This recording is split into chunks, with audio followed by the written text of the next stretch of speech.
Am I the asshole for telling my friend that I slept with his disabled younger sister? So John and I are both in our 40s. He was my friend through middle school and most of high school.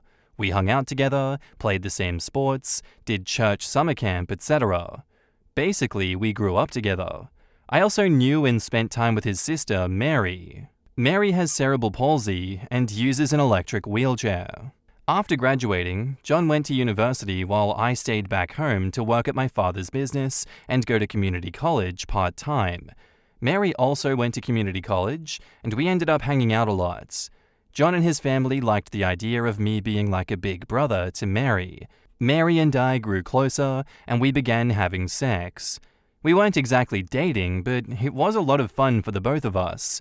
Because Mary's family is very protective of her, we both agreed to keep our relationship a secret. Eventually, her family found out, and there was an ugly confrontation with me and them.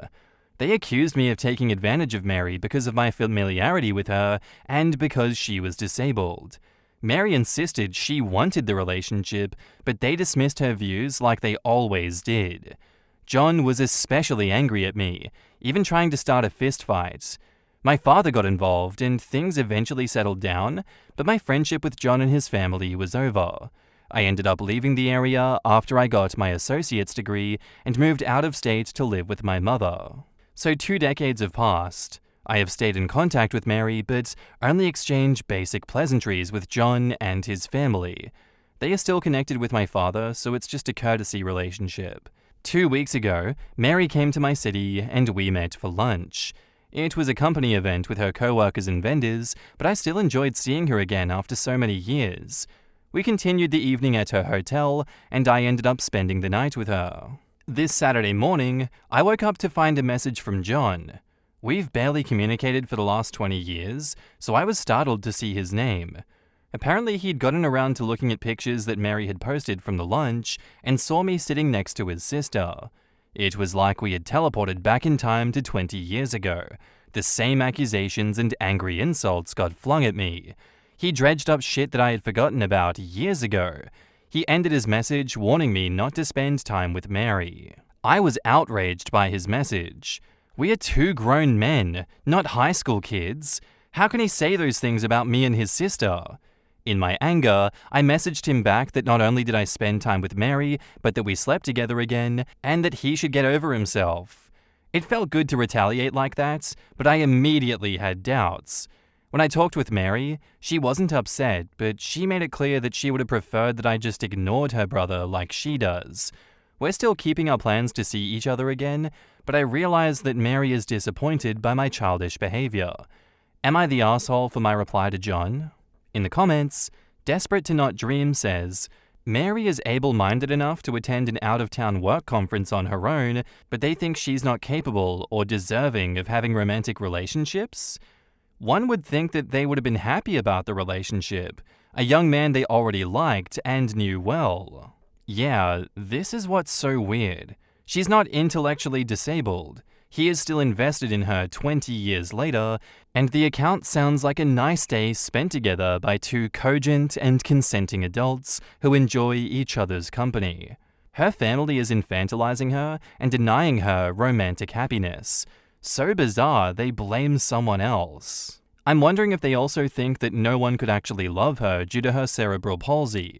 Thus, any intimacy would be just OP using her.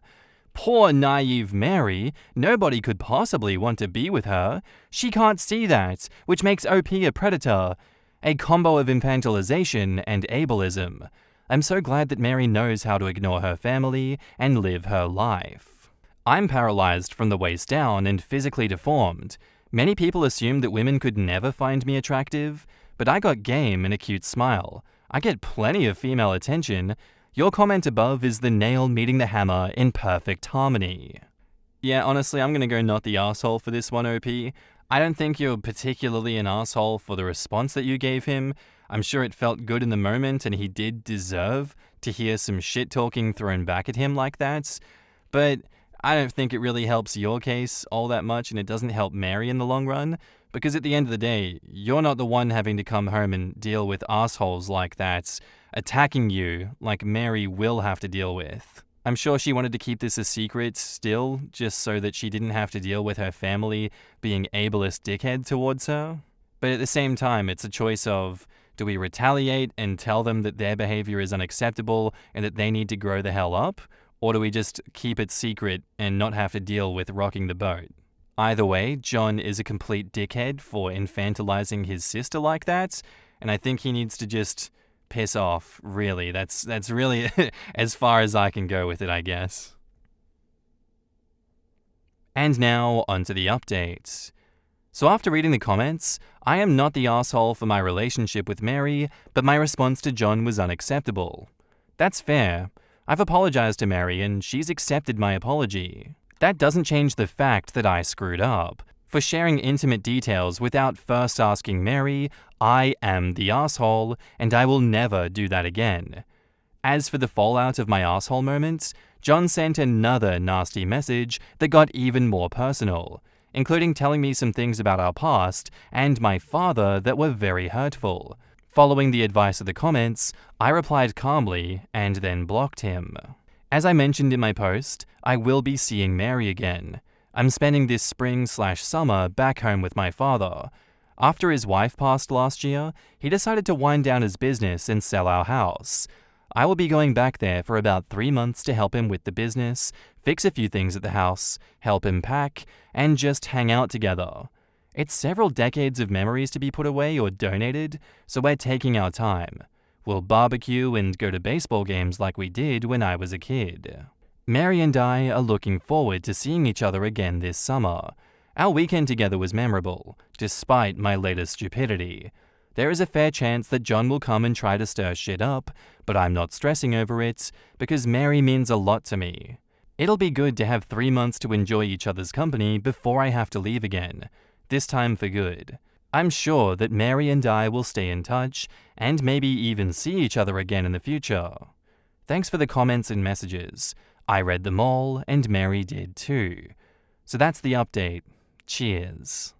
In the comments, Giraffe says, "It's so common for people to think that any kind of impairment is an impairment to your ability to consent, to understand, to have sexual desires. Disabled people want sex, and have sex, and like sex. She is able to have a job, travel to other cities, work conferences, I'm assuming by the vendor's comment, and be truly independent, but clearly she can't be responsible for her own sex life. Anyone that wants to have sex with her must be a horrible abuser and pervert." Sarcasm. Yup, it's surprisingly common for people to see the disabled person lead almost a normal life, until it comes to sex. Then suddenly you are an asshole for sleeping with them. Like, if they don't have mental issues that make consent questionable, lead a normal life outside of the limitations, attend college and all that, many disabled people typically struggle in college sometimes, don't graduate, then what's the issue? Am I wrong for ending a 20-year marriage because I learned my wife cheated on me while we were dating? My wife, 44 female, and I, 43 male, have been married for 20 years. We started dating in high school when I was junior and she was a senior.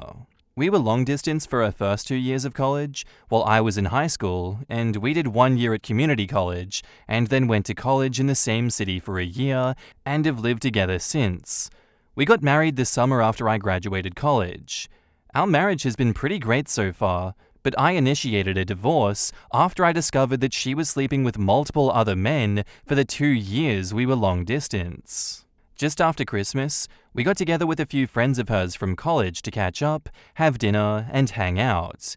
We talked about a lot of stuff, and my wife mentioned that we met in high school. Not that we dated, just that we met. Her old college roommates commented that it was crazy that we met in high school, had a few wild years in college, and then ended up together. I played along and commented that I didn't know if my wife was as crazy as I was. The roommate started to tell a story, but my wife cut her off and said she was uncomfortable about it. I sensed that something was up, so I said that we actually started dating in high school and were together for my wife's entire time at college. All of my wife's friends got really quiet, and the rest of the dinner was awkward. On the way out, one of her other roommates took me aside and said that I should have an honest conversation about what happened at college. I asked my wife on the way home, and she kinda blew me off. I told her it was important that she was honest with me, and again, she said it wasn't important. When we got home, I told her that I was going to stay at my brother's house until she was ready to talk about what happened in college. The next day, she came over and admitted to sleeping with several men during her first 2 years at college. She said she didn't consider it a big deal at the time because we were long distance, and she didn't think that a high school romance would last. I pressed for more details, and she said it was at least 10 different men, including at least 3 guys she introduced to me as friends when I came to visit on weekends, and 1 guy she was still in contact with. I told her that I wanted a divorce and would be starting the paperwork as soon as I could, which I did on January 2nd. Her family and most of my family is telling me that I shouldn't throw away my marriage over a few mistakes.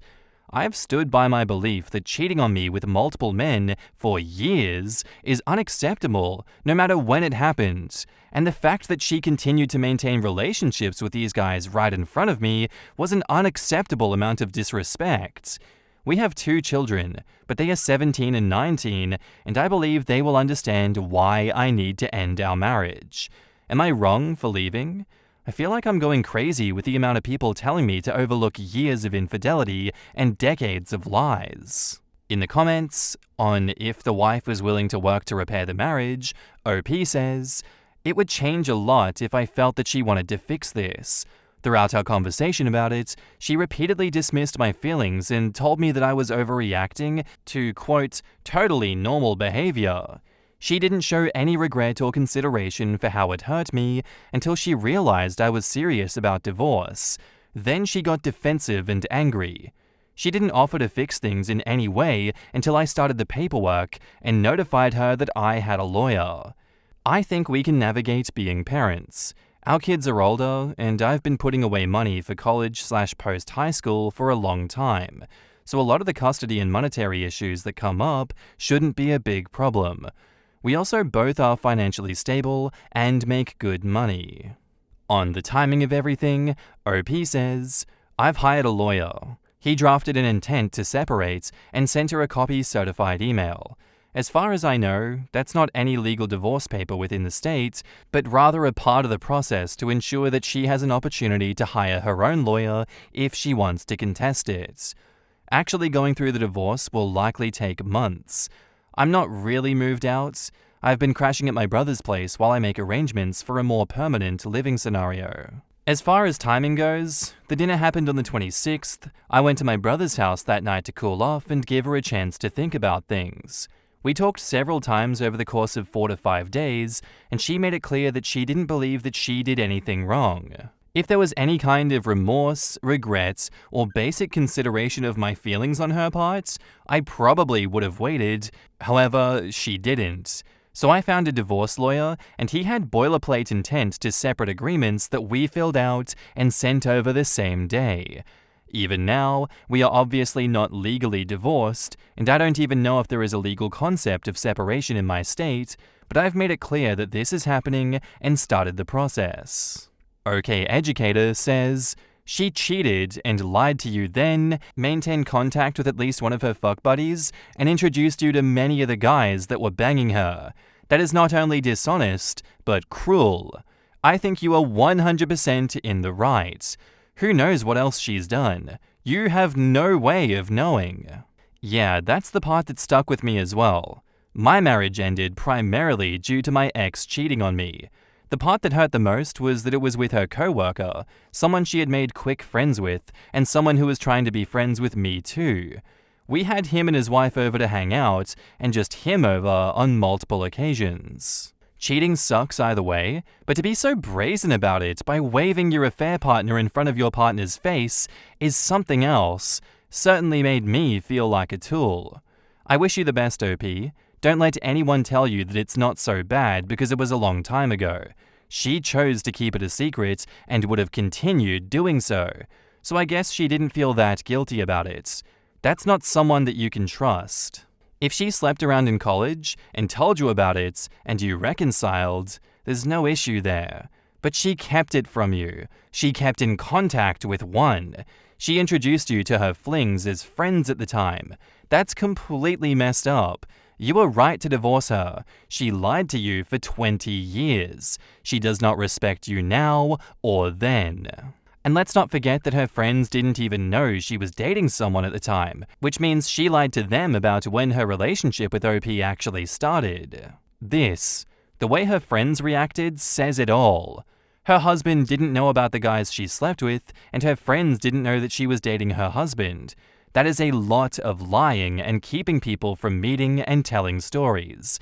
Did the guys she had slept with that she had introduced to her husband know that she had been with her husband at the time that they hooked up with her? All of this is so embarrassing and just a lot of lies. Back up to the post, there is an edit. Holy shit, I'm glad I did this with a throwaway because the response here is unexpected. I obviously can't answer every question and comment, but I wanted to provide some detail for common questions. The reason that I posted this is that my wife and a few friends have been saying it's common to sleep with other folk when you're in a long-distance relationship, and that I'm kinda the odd one out for not sleeping around. I felt like I was being gaslit, but I wanted an outside perspective. We live in a state with a waiting period to finalize a divorce, so I felt that it was a reasonable idea to get some insight before things are finalized. After these comments, I see a handful of folks saying it's normal to sleep around during a long-distance relationship, but it seems to be a significant minority. We saw each other a couple of weekends a month during the 2-year college period. I lived about 3 hours away from her college, so it was long distance, but not like cross-country. This was not a situation where we went months without seeing each other. The 3 guys I met while she was in college were meetups that happened during parties. The subject of me being a boyfriend didn't really come up, so I honestly don't know if these guys knew anything. The one guy we're still in contact with married a mutual friend from college. This is not some guy she secretly messages on the side, it's somebody we've talked to regularly for years. I've talked to him a few times since I've learned about my wife. He said he didn't know that we were dating at the time and has since blocked my wife on social media. Some folks have asked how the roommates didn't realize at our wedding that the timelines didn't work out. The main reason is that my wife and I had a very small ceremony with just close family in Texas and then went back to the East Coast to have a big party with friends. The typical reception/sharing details about how we met stuff didn't really happen, so her roommates didn't realize we both started dating before college. It sounds like they thought that we'd only dated for the year we were both in the same city and then moved in together. I was open to therapy or some kind of attempt to save the marriage, but her insistence that this whole thing is common and I'm the one who's out of line is just too much for me. The only time she showed any remorse or even offered to reconcile is when I started filing for paperwork. In the last week, she's gone back to saying that she's right and I'm overreacting. This is also why I feel like I'm being gaslit. It seems obvious that this is a major issue, but I've got my wife and others telling me that it's normal and I'm overreacting. I'm not getting a paternity test unless my kids want to get one. I don't have any doubts that they're biologically mine, and no test will make them not my kids. I love them more than anything in the world, and my wife's infidelity won't change that, even if one or both of them is not biologically mine. They've been my kids for 19 years, and they will be my kids until I stop breathing. Final edit. Hey y'all, I've been reading a bunch of the responses, but things are getting crazy and increasingly unhinged, so I probably won't be checking in more. Here are a few more answers to common questions I've seen. We were definitely exclusively dating at the time. First, dating culture was a lot different 20-ish years ago, and exclusive was kind of the default for most people. Second, we had a long and difficult discussion before she left for college about continuing the relationship long distance. She specifically wanted to stay together, and even joked about her dad coming after me if I started sleeping around with girls at my school. Finally, at my senior prom, she was not able to attend and was very upset when I proposed going with a platonic female friend of mine. As a result, I ended up skipping my prom and hanging out with her instead. While we never said the word exclusive, I think the above reasons, combined with the general relationship before she left, are enough to assume exclusivity. Based on some comments here, I followed up with a friend that said that I should have an honest conversation. She told me that 10 guys would be on the low end, and that her biggest concern was that there was apparently at least one pregnancy scare that I didn't know about. I honestly don't think that really changes much. It's less about the number for me, and more about the fact that she seems incapable of recognizing why this was wrong or why I feel betrayed. Thank you all for the helpful responses, even those that disagree with me. I will still be open to therapy if she's willing, but I honestly feel like it would be more about us being successful co-parents and finding closure than saving our marriage. And now, onto the update. First, let's talk about things that I learned about the situation in college. After talking to my wife in sessions and texting with 2 of her roommates, it's clear that her roommates knew something was up in college. They said they thought the situation was weird and likely involved cheating. My wife told them that they both had some wild times in college and worked it out before we got married, so they never really brought it up. The roommate who pulled me aside recently was uncomfortable with the fact that my wife clearly did not talk it through with me and wanted me to know. As far as being introduced to guys that she slept with, apparently that was not intended. For one of the guys, he ended up dating and then marrying one of our mutual friends from college. This is the guy that she was in contact with. In the other situations, she initially blamed me in the counseling session, but has now agreed that it was bad. When I went to visit her, she planned to hang out in the room or just hang out together alone. But I wanted to go to a few parties because in high school and community college, I didn't really have parties to go to. She didn't expect me to meet the guys, but they were there at the parties and she felt that she really didn't have a choice. I still think this is kinda shitty, but it's not as bad as her intentionally parading me in front of the guys. Most of our discussion in therapy has been talking about why I think it's a big deal and she doesn't. She initially said that none of these guys were in relationships with her, and it was mostly one-night stands or friends with benefits. Since she didn't view them as romantic relationships, she didn't see the big deal. Her words, not mine. My opinion was that we never said that was okay, and she actively prevented me from doing the same. After digging into this across 2 sessions, and my wife talking to some friends, she now agrees that it was a breach of our trust/relationship. This is the shared understanding that has helped us talk about this situation more honestly and helped us get from arguing to talking, which is why I'm optimistic about co-parenting. Now, here is why I'm 100% set on divorce. 2 things came up that make me want to leave the marriage. First, about 10 years ago, we went through a really rough patch and had a dead bedroom for about 2 years. She had expressed that our sex life was becoming boring, so I tried to spice things up. Nothing crazy, just like roleplay and like Spencer's gift level sex toys. Apparently, she had been hung up on some sexual experiences that happened in college, that she's not comfortable talking about, and wanted me to try them. But when I did, it made her feel awkward and guilty that it made her think of other men while she was with me. The fact that she's saying these experiences were meaningless, but they're still impacting our marriage, tells me they meant more than she wants to say. Second, she admitted that she has been flirting with coworkers on business trips since the pandemic ended. She says she has never slept with anybody, but it got as far as to going on a date with one of her male coworkers. That was the absolute deal breaker for me. We have told our children that we are getting a divorce. We told them that it was due to some bad decisions that we made in college and that we're having trouble moving past. My 19-year-old, who was in college, asked me if I cheated on my wife while she was away at college. My wife got a little shaken up, but admitted to the kids that she was the one who cheated. We've agreed to not share any additional details with the kids.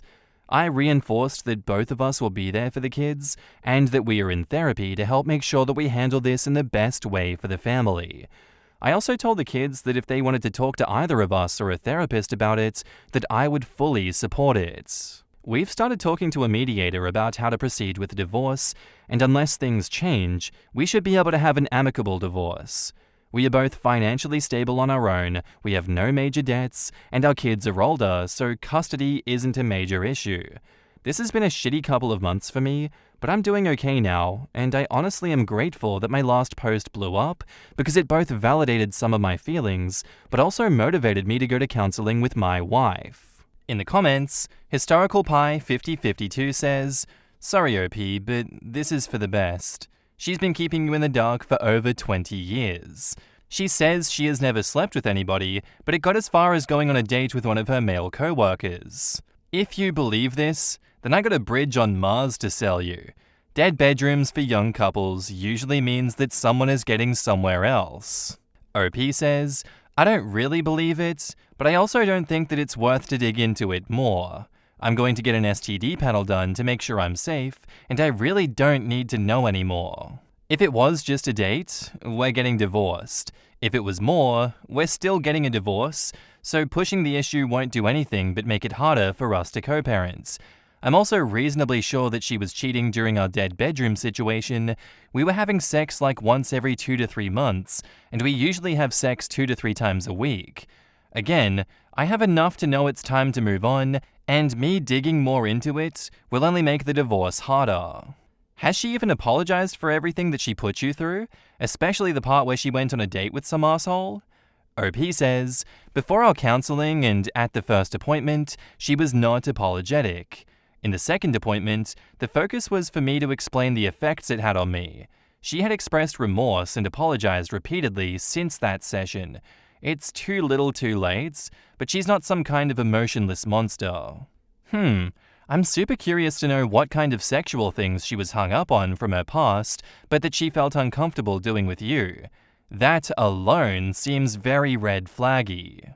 OP says, "I didn't really want to dig into it too much. Right before the dead bedroom stuff started, she was asking to experiment with new stuff in the bedroom. It was mostly BDSM kind of stuff that was a little more intense than I was comfortable with. At the time, 50 Shades was popular, and she got into some other smutty kind of reading. I attributed the change in sex to that, but my guess is that some of the guys she was with in college were into BDSM stuff. Maybe it was a combination of the two. She hasn't admitted to cheating during that time, but I'd be willing to bet the dead bedroom at home was because she found another person to do kinky shit with." When asked about why the daughter thought he cheated, OP says, "To be fair, my 19-year-old daughter had some issues with shitty boyfriends who have either cheated or dumped her suddenly to be with somebody else. I'm also the one who left the house. Given her experience with men and the fact that I'm the one who left the house, it makes sense that that would be her first thought. When cheating came up, my wife made it clear that she was the one who cheated. To be honest, I'm not really too concerned about the narrative here. From what I can tell, she hasn't said anything bad about me to our kids. In addition, given her admission of recent flirting and cheating, and the fact that she's ready to file a joint, amicable divorce after 6 weeks and 3 counseling sessions, I think she was ready to move on before I was. It makes the logistics of the divorce easier, but it hurts a bit to realize that she's having an easier time walking away from a 20-year marriage than I am." OP, when told not to be surprised if she starts dating again, says, "I'm pretty sure that she's already looking. We've had one meeting with an equitable divorce mediator, and she specifically stated that we are married until the divorce is final, and any adultery that happens before that date could jeopardize the amicable divorce settlement. It seems kind of dumb to me since we're getting divorced due to infidelity, but my soon-to-be ex was visibly grumpy when that came up. I also imagine the fact that I'm living in the guest room isn't helping her prospects. At the end of the day, I'm doing my best to try to accept that our marriage is over, and I've been going to therapy on my own, in addition to our couples therapy, to help deal with it. I'm mentally prepared for the fact that there's a good chance that I see the coworker she only dated again, but I'm also hopeful that I can find a place and be ready to move out before the divorce is finalized. If everything goes well and we can create a plan with the mediator, we will be divorced by summer. I'll be in my own place, and she can just date whichever coworkers she wants." And now onto the final update. Hey y'all, this is likely the final update on this account, as things have mostly resolved. My wife and I have completed our divorce, and everything is official. We had an uncontested, amicable divorce with minimal disagreements. Our lawyers worked together to create the plan through mediation, and a judge signed off on it a few weeks ago. In the end, the actual divorce process was pretty straightforward. The only complication was that our 17-year-old was adamant about my having custody because the relationship with my ex-wife has really fallen apart as a result of this. Initially, my wife dug in her heels and was ready to give up the uncontested marriage, but my son pretty much told her that she could choose between letting him have a break for a few months to process and rebuild, or force him to live with her until he turns 18 and risk never seeing him again.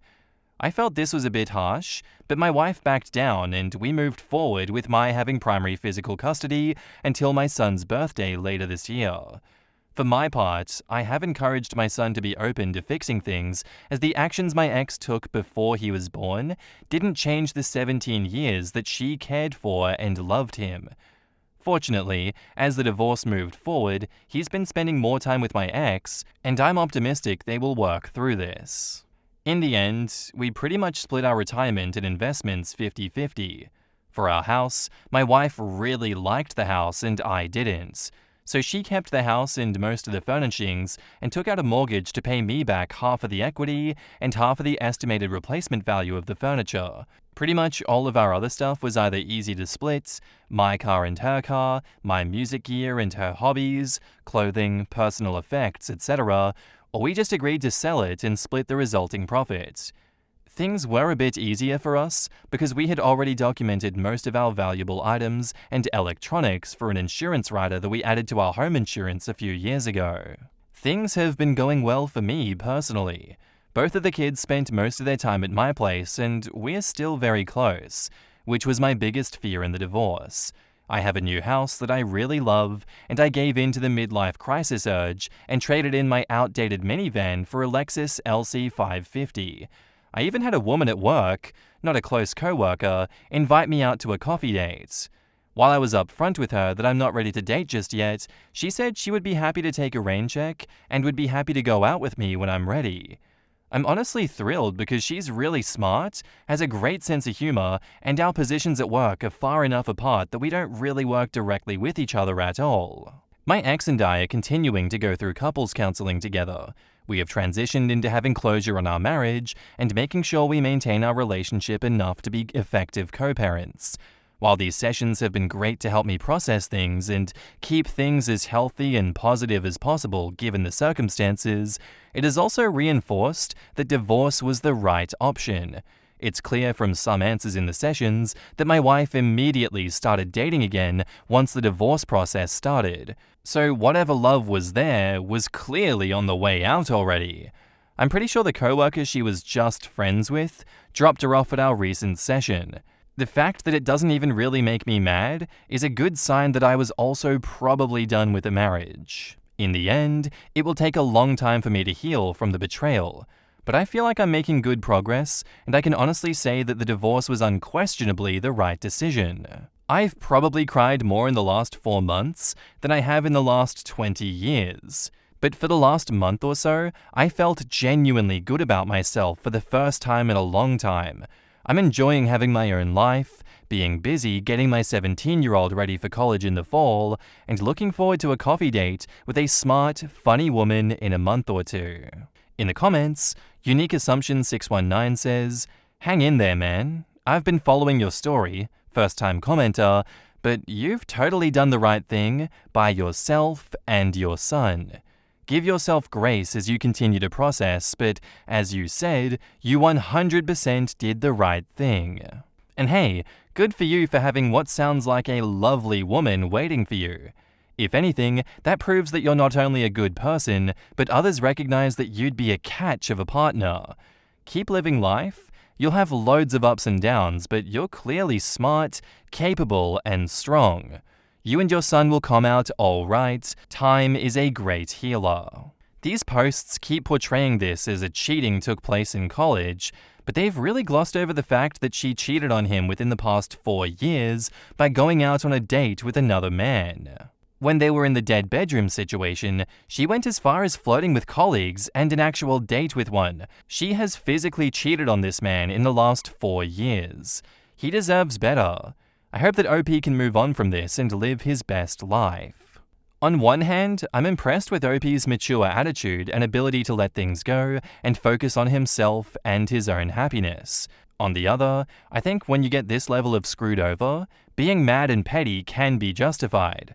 By the time all the post-college stuff came out, including dating immediately as the divorce started and going so far as to have a friend drop her off at counseling, I would not be in let's get counseling to unpack and be co-parents mode, but maybe I'm immature. But if I'm getting that level of relentless, disgraceful disrespect, I'm going to make it known. Quote, she specifically wanted to stay together and even joked about her dad coming after me if I started sleeping around with girls at my school. Finally, at my senior prom, she was not able to attend and was very upset when I proposed going with a platonic female friend of mine. But she still needed counseling to understand why he was hurt. Either she fundamentally lacks understanding that he is his own person with his own internal life, or it was just denial/clinging to comfort. I'm not saying this is an armchair diagnosis, but it sounds like she really doesn't have empathy in relationships. Between her setting up rules exclusively for him, threatening him if he broke them, and then betraying the marriage 20 years later, I don't know if it's a lack of empathy, severe main character syndrome, or her being narcissistic, but something about her is absolutely wrong, and OP is good to have gotten out of the relationship. Am I the asshole here for not wanting to attend my brother's wedding after he made fun of my newborn? So my brother, 32 male, has always been rude to me, 34 male. When I first met my wife, 33, 5 years ago, he started to be rude to her as well and made fun of her because she's not as educated as him. His fiancée came into the scene around a year ago, and she was no different and made fun of my wife for not being as educated as the both of them. It was a big issue. Lots of fights in my family because of the things they said about my wife, and my parents told us to forgive them. Fine, we did. Last week, my brother was again making fun of me while we were at a friend's place. I let it slide and just laughed it off because I'm just used to it at this point. After a while, I had enough and made a comment about his appearance. He immediately became angry and started making fun of our newborn, 2 months old, in front of everyone, including his fiancée. I lost it. I swore at him and yelled at him. One of our friends told him to apologize, and of course he didn't. His fiancée didn't tell him to apologize or stop. I told our parents that I have no interest in talking to him or his fiancée, and that my wife, our baby, and I are not attending the wedding. Now my parents are telling us to attend, because what will people think if we aren't there, etc., etc. He still hasn't said sorry, and instead is saying that I'm at fault because I made fun of him. So would I be the asshole if we didn't attend the wedding? In the comments, OldWeb8071 says, "Who gives a rat's ass what people think if you don't attend? If anyone asks, tell them that you were tired of his and his fiancée's abuse of your family." Yeah, my brother's an asshole who made fun of my newborn child, so I'm not coming to the wedding. End of story. I'd announce this in a group-wide chat, that you are not the least bit interested in supporting someone that bullies a newborn or the people that expect you to grin and bear it. He treated you like crap, he treated your wife like crap, and now he thinks treating your newborn like crap is fair game. The time to let it slide and laugh it off is over. It's past time to make a hard boundary and enforce it. Go no contact with him and your equally disgusting parents who are more concerned with appearances than the fact that their golden child just bullied their newborn grandson. Take your time re-establishing contact once they prove that they have changed their ways. And block anyone who tries to give you shit about this. They are less important than your kid. Maybe him and his fiancée plan to kick puppies on their honeymoon as a nice bonding activity. Not only bullied the newborn, but he and now fiancé have perpetually bullied both the husband and the wife. Why on earth would anyone want to spend time with them, let alone show support for the union of those two jerks? Not the asshole, but when do you finally grow a spine and stop apologizing or letting things go because your parents tell you to? You should honestly be no contact with your brother, and at the very least, low contact with your parents. You obviously aren't the favorite. Your wife should have never had to endure the BS that you've allowed yourself to put up with. Don't make your child another victim. Honestly, the parents are just as bad as the brother and his wife. Why the hell are adults acting like schoolyard bullies? The parents should be ashamed of themselves for being so obvious about who their favorite is. It sure as hell ain't OP. Parents need a timeout, and brother and the wife need to be cut out. That's no way to live your life. OP needs to stop being spineless and protect his wife and child like he should have from the beginning. Yeah, I think that you're not the asshole here for not wanting to attend your brother's wedding, because why would you? It doesn't matter what the cultural excuse is. Your parents are just like, brother can say and do whatever he wants. He can beat you half to death. But if that ruins our family image, you're absolutely not allowed to retaliate and not allowed to not attend the wedding. Okay? You listen to me, you little slave, OP. We own you. We control you. It doesn't matter that you're a person that has autonomy. You're just simply not allowed to go embarrassing us, okay? Now do what we tell you. I don't know how you've stuck around so long and haven't gone no contact with these people, OP. It baffles my mind. And now, on to the updates. We went over to my parents' house last night. My brother was there as well. My parents start telling me to just move on and just forget about it, that my brother has told them that he is sorry for what he said, and that he says that he made a mistake. I told them, how can I just forget about it? And if he was as remorseful as you guys are saying, then he could have apologized to my family and me. But he's not, and it's been over a week at this point. My brother says that he made fun of my baby because I made fun of him. I tell him, I responded back to you, and even if I made fun of you first, your automatic response is to make fun of the baby and not me? You think that you're justified in making fun of my baby for no reason? He literally says yes, he is justified. My parents didn't tell him to stop. I ask him, so if I made fun of your baby when you have one, would that be alright? Would I be justified? He doesn't answer. I ask him about this 3 more times. He doesn't respond.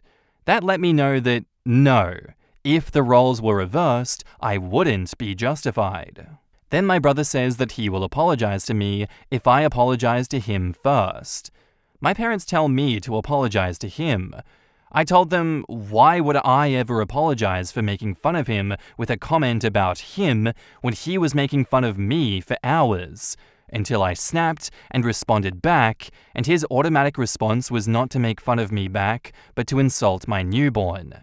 I ask them to explain why they think I need to apologize to him first, when I don't think that I'm in the wrong here. They don't explain, and instead start calling me a bastard, useless, etc. My mum is like, families always fight, and they make up. I say yes, families fight. Siblings have arguments amongst themselves, but they don't stoop so low and start making fun of babies or children for no reason at all. At this point, I'm pissed. I tell them, what kind of grandparents are you, that you are faulting me for sticking up for my baby and not tolerating him making fun of my baby? I tell them, if you think I'm wrong for sticking up for my baby, then why don't you guys call Dad's brother and apologize to him? Side note, a few years ago, we found out that Dad's brother was spreading false rumors about my brother, and my parents haven't talked to him since. I tell them Dad's brother has emailed you, said sorry, that he was wrong, so why don't you guys call him, apologize, and make up? Dad starts calling me an asshole, bastard, all kinds of names. I respond back that I'm just following your train of thought. At this point, I knew this wasn't going to be resolved, so my wife and I left. My brother hasn't apologized, and I will never apologize, and that's where we stand now. I still can't believe that I am being labeled at fault for this mess. How can I be at fault for not tolerating him making fun of my baby? How can I be at fault for not wanting to apologize to him? I don't think I owe him an apology. If he can dish it, then he should be able to take it. He shouldn't have responded with making fun of my baby, and that too in front of multiple people. I never thought that my family would think that it's okay to make fun of a newborn. Edits, wow, just wow. Dad called, and I answered. He asks if I'm going to be at the wedding. I told him no. Why would I ever go after everything? He says, so you want everyone to know about this? And I didn't respond. He then says to me, I hope you end up on the streets. I say, how can you say that? And he responds, yeah, I hope you end up in the streets. And I respond, wow, you're really wishing your children end up in the streets? And he says, yes, because you are a bastard. I hung up. This is just too much for me. I have no interest in talking to any of them. In the comments, Not Dealing Today says, the worst part is, your brother isn't the biggest issue in the situation. Your parents are enabling him to be an asshole, and when they hear the true story, ask you to apologize first. You stood your ground and didn't give them what they wanted. This will go one of two ways. Either they'll respect you more and won't treat you as a pushover, or they won't talk to you. Either way, I think you come out ahead. You don't want that type of toxicity around your newborn. And side notes, nice work, Dad, sticking up for your child like that while staying calm. If anyone in my family made fun of one of my children, even at their ages now, I'd throw hands.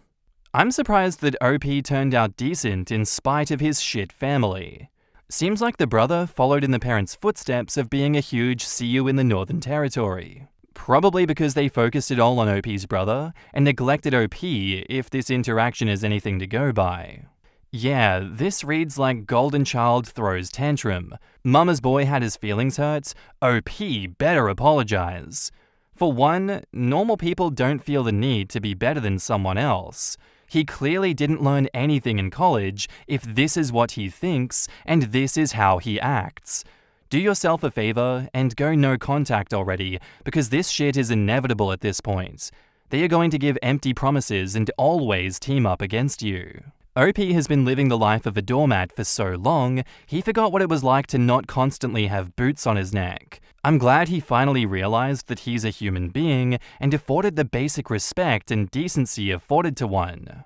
Send in a group chat that you have no intention to attend his wedding, and you're confused why your brother and fiancé would want insert insults that he's made about you, insert insults he's made about your wife, and especially my insert insults that he made about your child at his blessed event.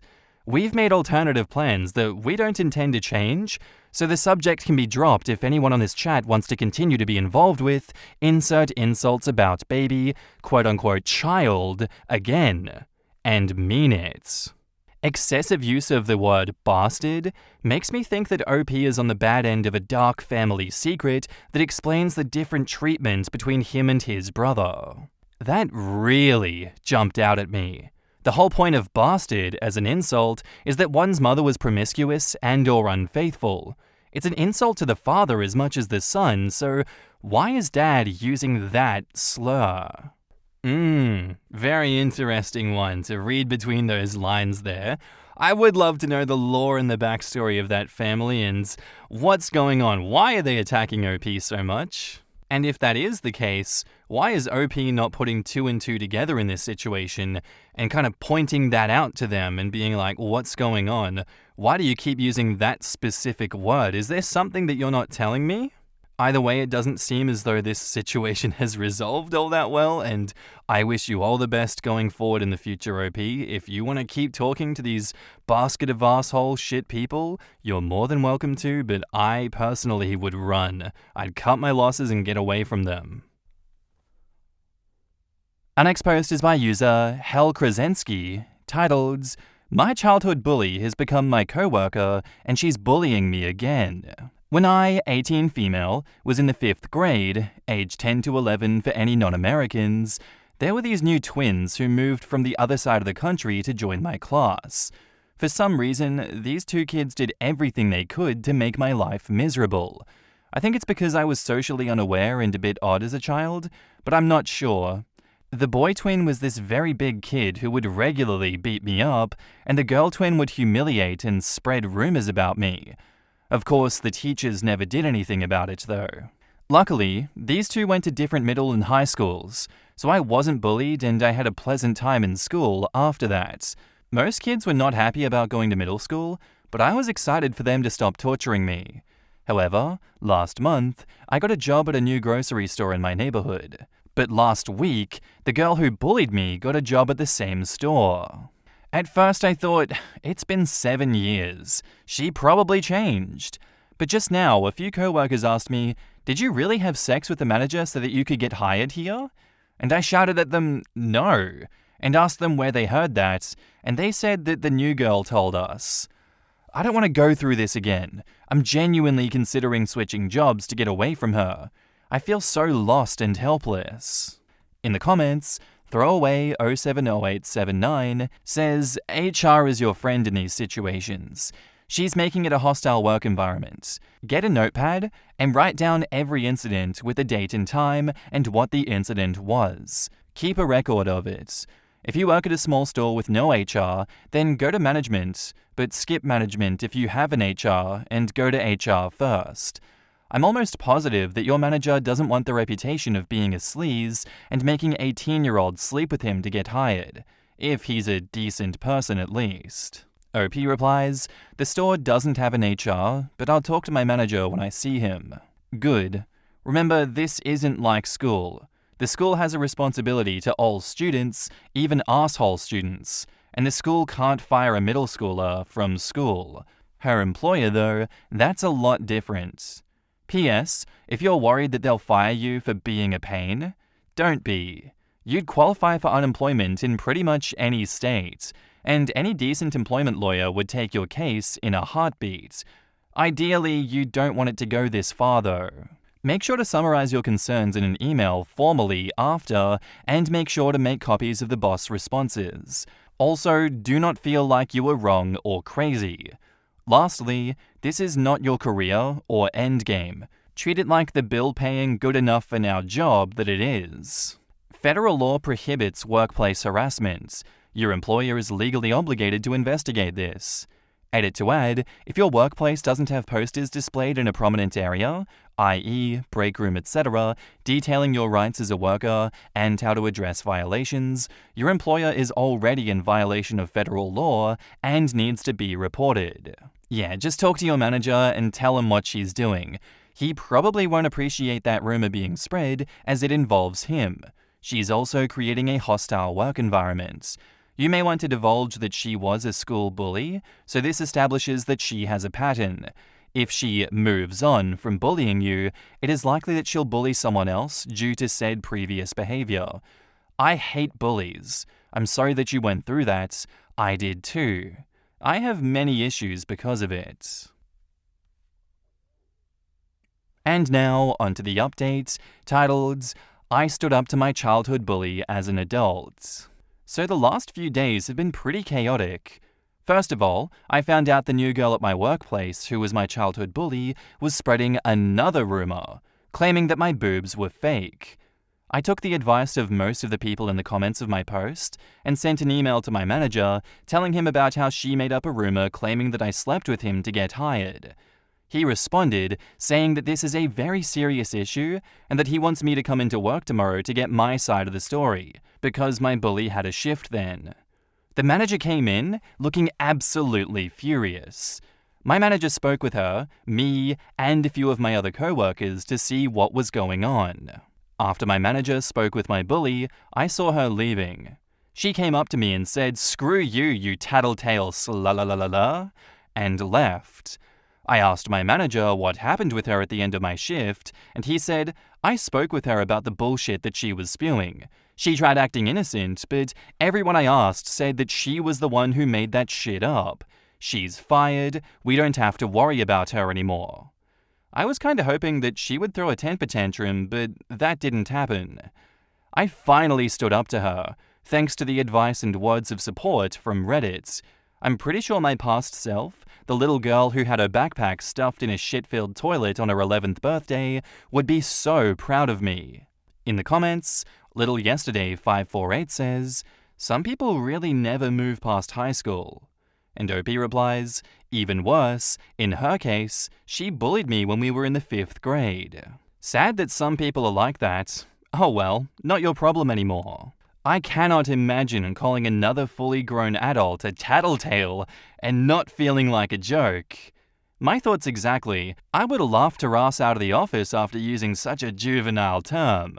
I don't care how bad your life ends up, don't make it other people's problems like OP's bully tried to. No shit he was furious. That's a rumor that could get him booted and blacklisted. Not to mention the fake boobs rumor is just straight up sexual harassment of a coworker, regardless of if it was true or not. How childish of that girl to hold on to that hate for OP for that long and screw up her employment because she couldn't let it go. There's a girl at my school that bullied me in elementary and middle and started screwing with me again in high school. The funny thing is, I did nothing to this girl. She just hates me for no discernible reason. Some people are just messed up. I went to a UK boarding school. The bullies of this girl, who they severely ostracized and bullied for years, were chatting one night about new ways of bullying and new lies to tell people about her, went off on a tangent, and asked each other, "Why do we hate her again?" And they shrugged at each other, and then one of them said, "Well, I'll just tell people that she stole my boyfriend." So yeah, sometimes bullies don't have reasons to bully.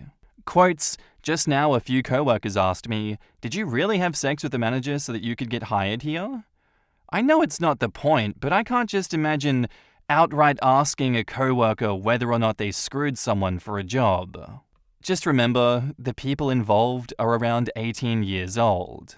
That's an important aspect to keep in mind. And for any 18-year-olds who read this and would never do such a thing, I believe you, but you know that you know people around your age range who absolutely would do such a thing. Psh, I know people in their 40s who would absolutely do such a thing. For real, I'm in my early 20s and I can't stand the gossiping, but at an old job I worked, there were like 3 to 4 mid-40s employees, and you couldn't tell that shit apart from a middle school. My 37 male, wife's 34 female, sister, 29 female, tried to kiss me, and now my wife is spiraling. Help me. Sorry for how long this is, but as the title says, my wife's sister made a pass at me at a recent family gathering, and I have no idea what to do. For context, I think my wife Jenna is absolutely gorgeous, but she has some really negative body image issues. This is in large part because of her sister Mary, who is very conventionally attractive, as opposed to Jenna's more unconventional, but in my opinion, striking beauty. Mary was a successful model until a couple of years ago, and now works in the fashion industry. In our early days of dating, when I would tell Jenna that she's beautiful, she would always say, "Just wait until you see my sister." And when I did finally meet her family, she would randomly press me for weeks to talk about her sister, whether I thought she was more attractive than her, etc.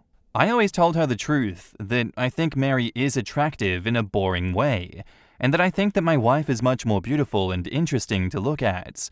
She wouldn't let it go until I confronted her about how uncomfortable it made me and asked her what was going on. This is when she told me that she always had a chip on her shoulder about her looks because of being compared with her sister growing up. They fell into the classic smart one, pretty one dynamic their whole lives. She also said Mary had a habit of being flirty with all of her exes and warned me that it would happen to me eventually. She then started sobbing and begging me not to cheat on her with her sister, to which I forcefully said I would never cheat on her with anyone, let alone her sister. I've been crazy about my wife since day one, and there is literally no woman on earth who would come close to her. I honestly didn't believe her about the flirting at first. I assumed it was just an extension of her insecurity, but I was wrong.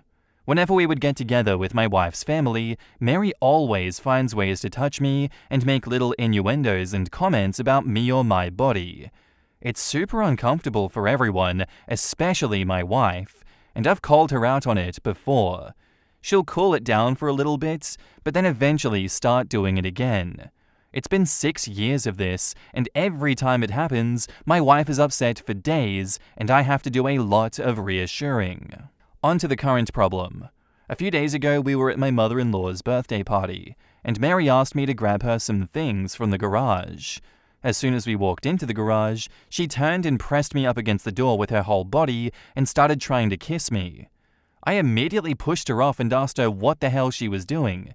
She started giggling and saying she was just doing what we've both been thinking, and insisting, "You know you want to." I told her that she was out of her mind and ran out of there.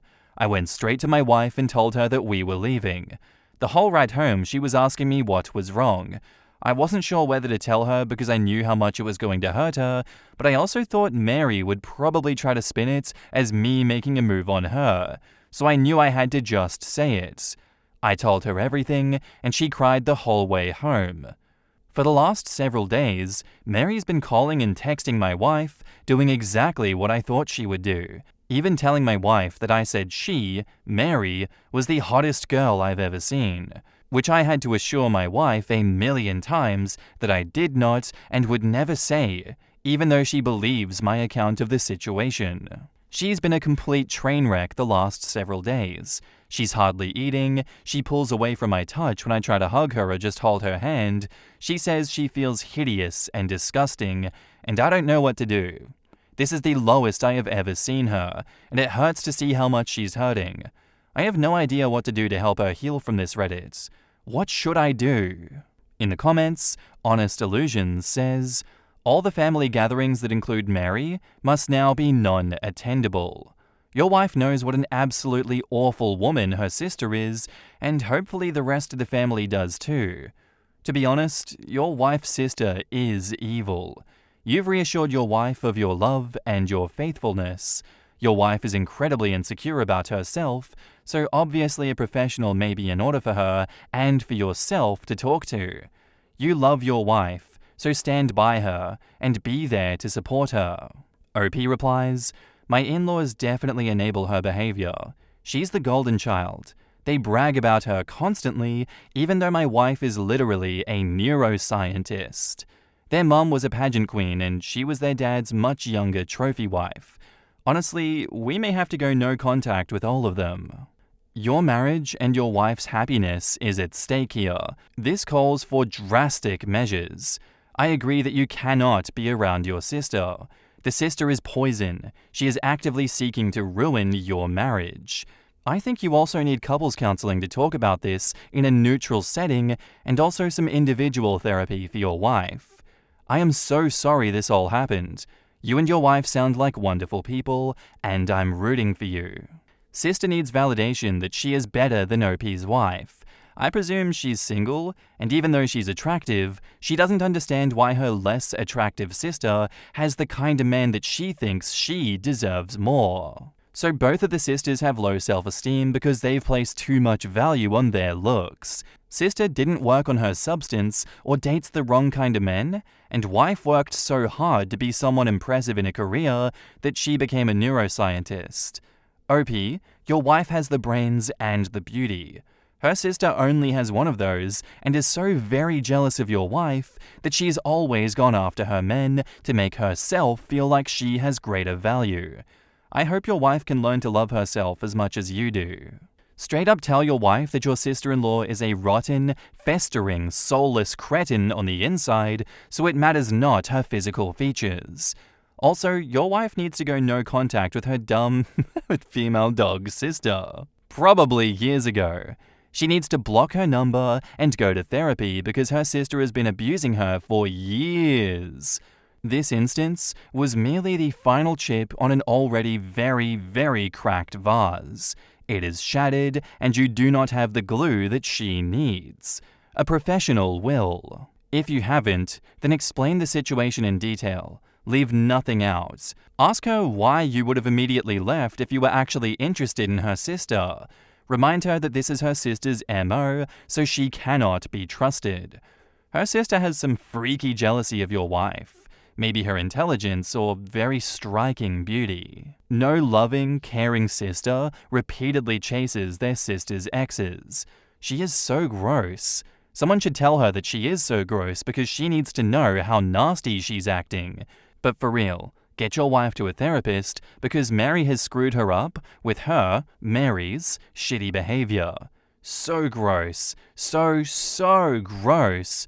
Who the hell wants dick that's been in another family member? Like, what the hell is wrong with Mary? Yeah, tell your wife that you're getting a restraining order against her sister for sexually harassing you. That ugly piece of shit is an absolute narcissist who thinks she's entitled to the world because of her looks. OP replies, I might try to do this. A friend of mine pointed out that what she did actually was, literally, sexual assault. I don't know how restraining orders work though. Will they actually do anything if it's just my word against hers?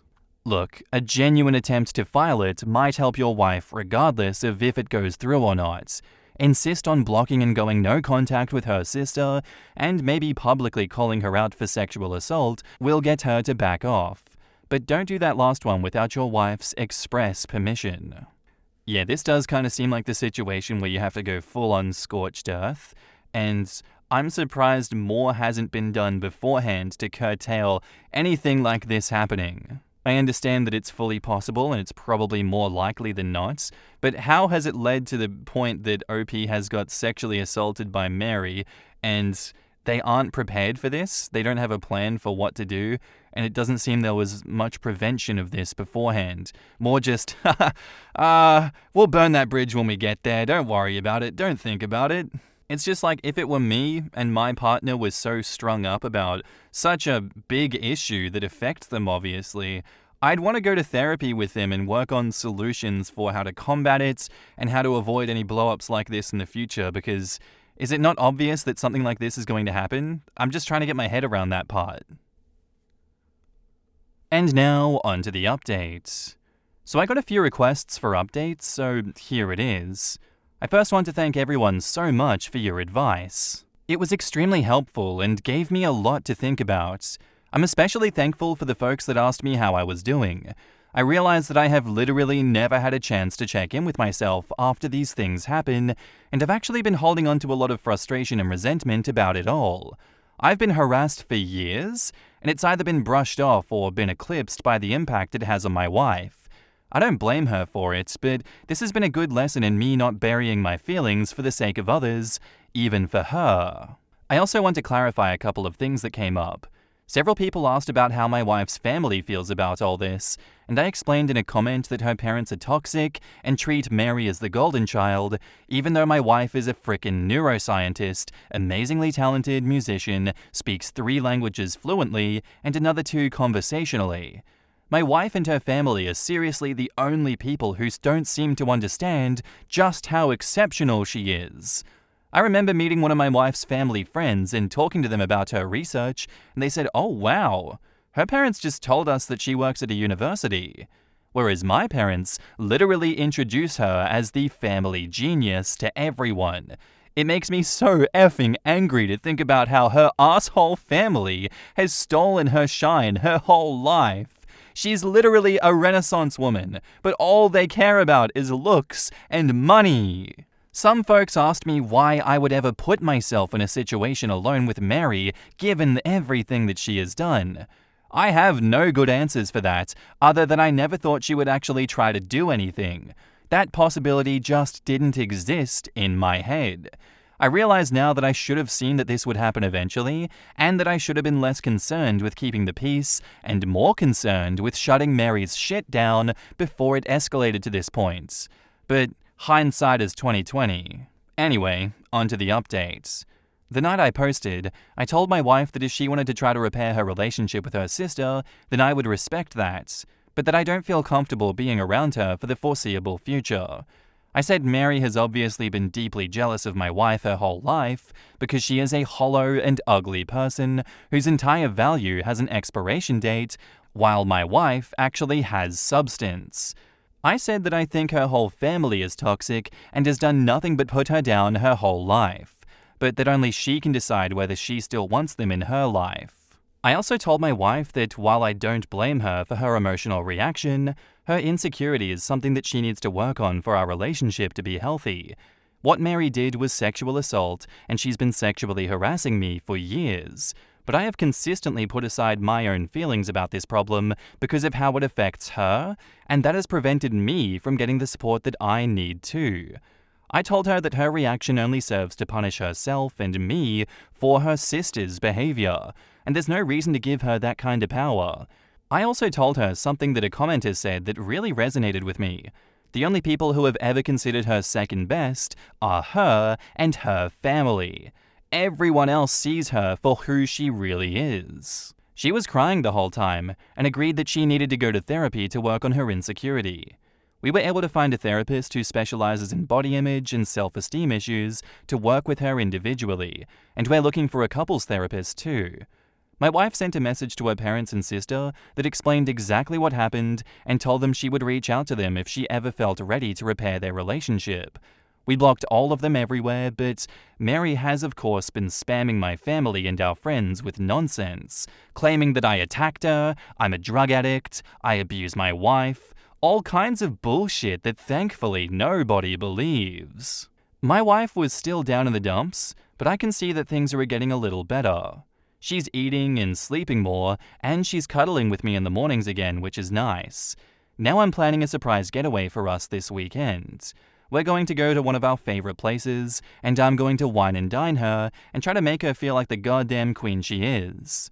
I want to thank you all again for your help. You really helped me understand the severity of the problem, and again, thanks for helping me connect with my own feelings about all of this.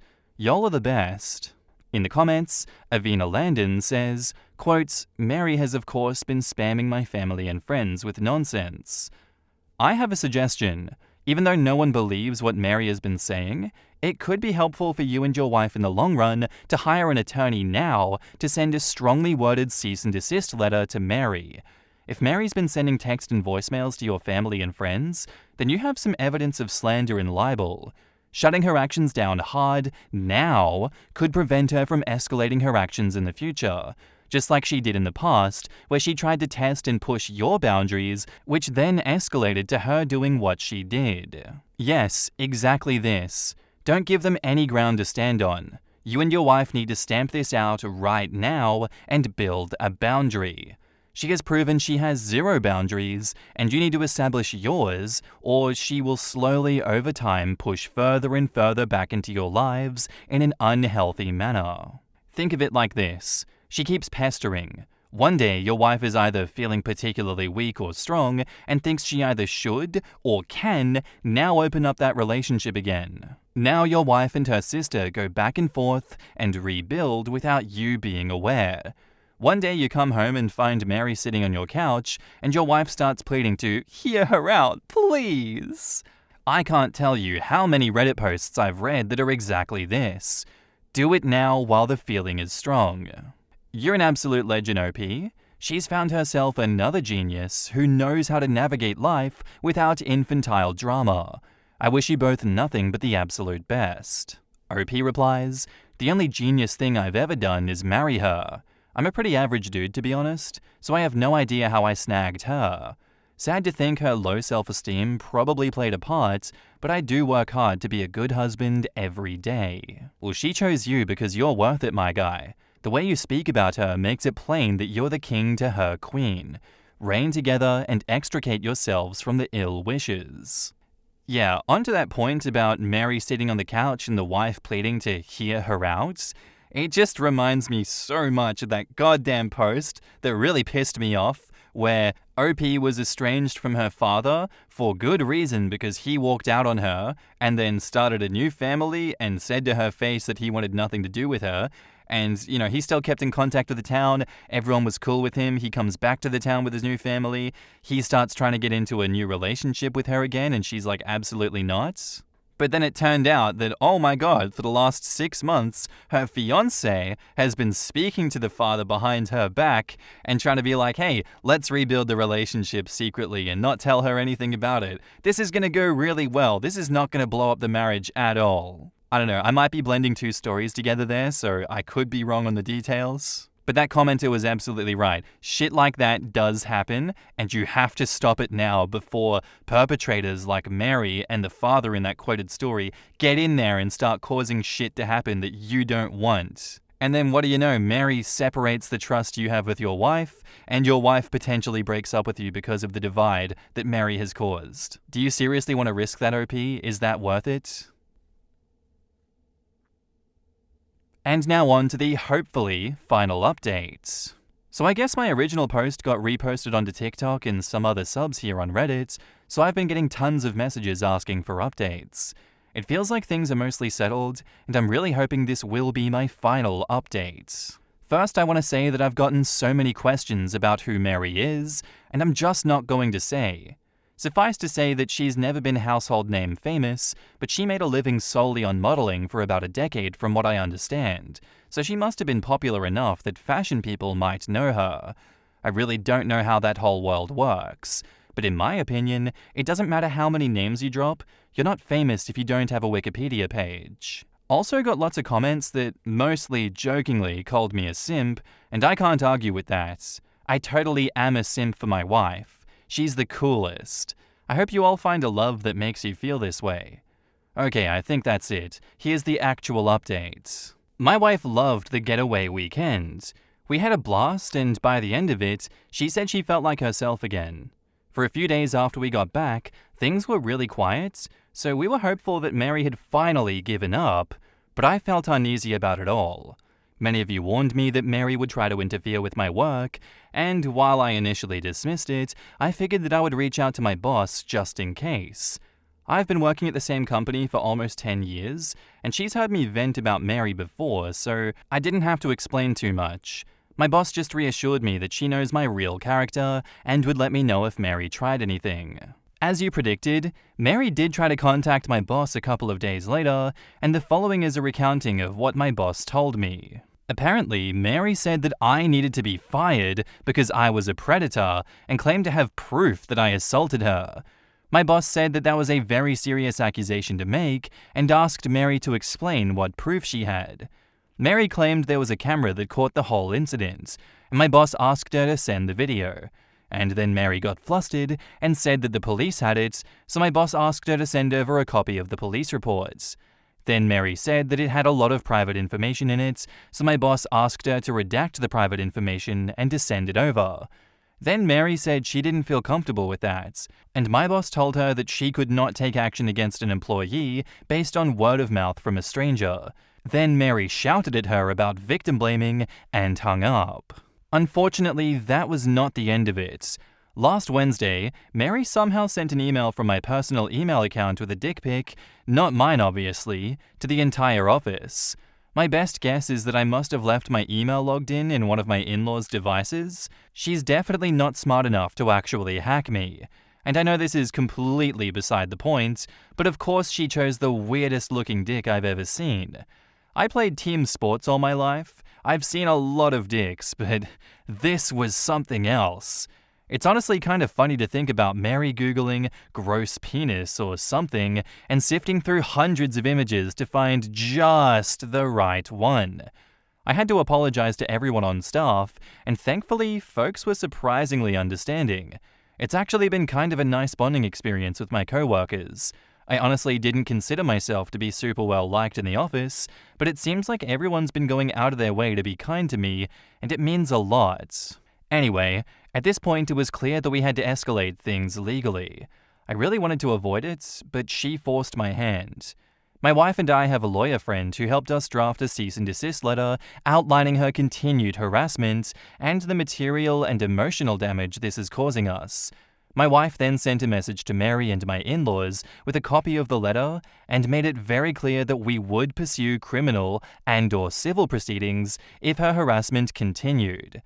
My wife's mum then called her crying and begged her to just let it go and leave Mary alone. My wife calmly explained that Mary is the only person responsible for this whole situation and that their parents have always enabled her awful behavior. She also said something she later regretted, but I think it was pretty badass. Mary's gonna stick you two in a nursing home and steal your money the minute that she has the chance, and you deserve it. After the way her mum reacted, my wife is firmly settled on cutting her family off completely. This happened on Friday, and on Sunday, Mary's best frenemy, Anne, sent my brother a message on Facebook saying Mary is going to leave us alone and to please not sue her. I told my brother not to respond, and just sat there and enjoyed the idea that Mary was out there somewhere freaking out about the potential of having to actually face the consequences of her actions. It must be such a strange feeling for her. Since then, we haven't heard a peep from the grapevine. It feels like things are finally starting to go back to normal. My wife is starting therapy next week, and we'll be starting couples therapy in a month or two. She wants to do some work on herself first. She's also taking a short leave from work to rest and recharge. I'm so proud of her for standing up for herself with her family and finally putting her mental health and well-being first. Thanks again for everyone who offered advice. This was a messy situation, but it definitely would have been messier without your help. And now, on to our next update. I forgot about this account completely until today and logged in to see so many comments and messages asking for an update. It's honestly touching to see how many people care about this situation and want the best for me and my wife. This will be a brief update. I don't want to make this a regular thing, and the original situation has resolved enough that I'm hopeful that this will be the end of the saga. Mary and my in-laws have pretty much left us alone. My mother-in-law still tries to contact my wife every now and then, but she's made it clear to her family that if the first words out of their mouths aren't, "I'm sorry," she isn't interested in a conversation. As you can see, the past 6 months have made my wife a badass. She's done some amazing work in therapy, and her confidence is growing all the time. It's not just with her family, she's more comfortable asserting herself at work, with strangers, with friends, etc. She's even stopped putting up with some of my shit. To be fair, that quote-unquote shit, it's stuff like my leaving my socks everywhere around the house, but I am seriously proud of her for just telling me to cut it out. I'm becoming a more responsible and supportive partner because she's able to communicate her needs and expectations without feeling guilty about it, and I'm able to communicate things to her without intense emotions fully eclipsing the conversation. I didn't mention this in my earlier posts, but my wife does struggle with rejection sensitivity even outside of her family. Often if I brought up something that I felt needed to change, her emotional reaction to feeling like she did something wrong would be really intense, and instead of dealing with the problem, it would become about regulating her emotions. Now my wife has really good coping tools that allow her to talk about the problem without thinking that she is the problem. And the biggest update, she's pregnant. We have a baby girl due in February. I'm shitting my pants with excitement. We are going to love her so much and teach her that she is more than her beauty. She's going to have happy parents who love each other and work through issues as a team. The toxic cycle will be broken. Jenna's family doesn't know, and she's not sure if or when she'll tell them. But if she does, there are going to be strong boundaries in place for how they can be a part of our daughter's life. And it'll start with family therapy. For now, she has one set of grandparents that will go to the end of the earth for her, and that's more than enough. My family has been absolutely incredible in their support, and they are so excited for us. Things are looking better than they ever have. That's all, folks. Thanks again for your support on this wild journey. And on to our latest update, titled, In-laws, 60 female, 79 male, are begging for forgiveness. Should my wife and I keep the door closed? Hello everyone. I've come here for advice before, and you all were incredibly helpful, and I could really use some support again. Jenna and I had our first daughter in February. She's amazing and we're doing great. We ended up moving away from Jenna's home state of New York to mine in Massachusetts to be closer to my family, and they've been incredibly helpful with the baby. We have not seen Jenna's family since cutting contact and blocking them everywhere, and we didn't tell them about the baby either. Yesterday, we received a letter in the mail from my mother and father-in-law. No idea how they got our address. Apparently my father-in-law has been diagnosed with late-stage cancer and is being told that he could be dead in weeks. In-laws went on and on about how sorry they were for the way they handled the situation with Mary. They also apologized for the way they've treated my wife her whole life. Again, check post history, but basically Mary was the golden child and Jenna was an afterthought despite being super accomplished. They ended by saying they recently heard about the baby through the grapevine and they want to meet their grandchild. To me, the apology seemed genuine. They went into detail on what they did wrong, apologized and expressed remorse, and explained what they should have done differently. They said they hoped to earn our forgiveness with time and were willing to do family therapy to heal our relationship. Jenna is not having it. She feels like it's too little too late and doesn't want to respond. She also suspects that they're lying about father-in-law's cancer and just wants to pressure us into reconciliation so that they can meet the baby. It seems ludicrous, but I guess I wouldn't put it past them. I want to respect my wife's feelings around this, but I'm worried that if the cancer is real, she may regret not taking this opportunity for reconciliation before he dies. I expressed this to her, but she is adamant, and I haven't broached the topic since. My instinct is to wait a few more days until the shock wears off to talk about it again. I just don't know what the best way to approach it would be. I certainly don't want to force my wife to do anything that she doesn't want to do. But I feel like she's not thinking clearly about this right now. It also must be noted that our baby is still struggling with sleep, and we're both tired and emotional all the time. So I feel like this might be influencing how she feels about all this. What should I do here? Should I try again, or just let it be? Edits. People, stop being mean to me. I'm too tired and emotional and my feelings are getting hurt. I am not forcing my wife to do anything. I brought it up one time. I know this is not about me. I don't personally care either way. I just want to support my wife. I intend to tell her that I am here to listen and talk about it if she wants to, but I fully support her decisions around this. She has a great therapist that she trusts, and I'll be here to support her however I can. In the comments, Leaf Stars says, respect your wife and her decisions regarding her family. It's that simple. 100%. Your wife knows what she's talking about. She understands that if, and that's a big if, your father-in-law passed without reconciliation, she doesn't get a do-over. She's okay with that. Please respect that and support her. That old father, mother, grandmother is dying and the doc says she won't make it past Christmas, Thanksgiving or Easter is the oldest trick in the narcissist handbook. I'm not saying he isn't sick, but it's possible. Whatever you do, whatever you feel, please don't go behind your wife's back, because the second oldest trick in the narcissist handbook is that they will reach out to you privately and try to get you to connect with them. Be prepared to block them from every new number they try, and make sure to tell your wife if anything happens. OP replies, to be clear, I will absolutely respect whatever decision that she makes. I just feel like the news is so fresh, and we're in such an emotionally complex place, as it is, that she may not be thinking clearly about it. A similar situation happened to a friend of mine, and he regretted it for years. He actually turned to alcohol pretty hard for a while after. My wife has worked really hard to improve her mental health, and I worry about how regret might set her back. Although I suppose if her family is actually lying and manipulating us, that would set her back too. I just don't know. Would it be terrible to bring it up again in a few days just to see if she feels differently? Edits. I've also thought about asking my parents to take the baby for a couple of days so that we can get away and recharge. Maybe just getting my wife in a better headspace would allow her to think things through more carefully and less reactively. Well, shit, oh no replies to that.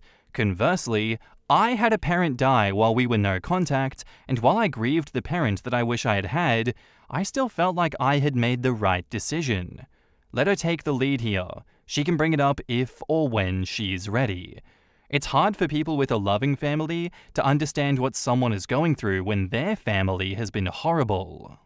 Quote, they said they hoped to earn our forgiveness with time. Not to be crass, but whatever. If he's literally on death's door, with time is somewhat disingenuous because he doesn't have time. In a few days, sit your wife down and stress that you respect her, you respect any decision she makes, you're just concerned about the long-term consequences here, which is fair enough. However, even if she comes to regret not accepting this apology, it is her regret to carry. You should point it out, but out of concern for her, because honestly, screw her parents. Just make sure that she understands that you are her partner, you are her rock, and whatever she wants here, you are there for her. You just don't want her to regret anything. Maybe don't mention the kid thing. She's allowed to both be stressed because of the baby and feel any such way about her parents. Hold her hands and assure her that you do not care about her parents at all, just her. Hug her, kiss her, and be there for her. By the way, even if she were to reconnect with her father and the amount of weeks before he dies, she could still come to regret that decision too.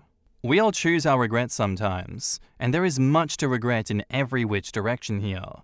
Your wife has been burned her entire life, and she's understandably suspicious and wary of getting burned again. She knows what parents she's had her entire life again, and she may well have mourned their loss a long time ago, before the estrangement. Good luck, man. And OP replies, "This was really helpful. Thank you so much. I will give it time and let her lead the way." I hadn't thought about that earn it with time thing. Like if he actually is about to die, what time are they talking about? And reading from other people that this is a common manipulation tactic makes me feel more strongly that my wife's instinct about them lying is correct. Yeah, I think pretty much here you just have to do exactly what she wants, OP. You're going to make a huge kerfuffle if you don't go with her. I really like everyone's change of framing here and advice in that it's her regret that she is going to hold on to either way. That's not your regret to burden yourself with, OP, and you shouldn't feel as though this is your problem to solve. My opinion is that the best course of action by you is supporting her and not forcing a decision either way, not pressuring a decision either way. Just be like, hey, tell me what you're feeling about it and what you want to do, and I'm cool with whatever decision you make because I love you. You're my wife, you're my world. That's it, OP. Happy wife, happy life, eh? Am I the asshole for giving heirloom jewelry to my daughters instead of my sister-in-law? My, 53 female, mother passed away 10 years ago, and I inherited a few select items of jewelry from her.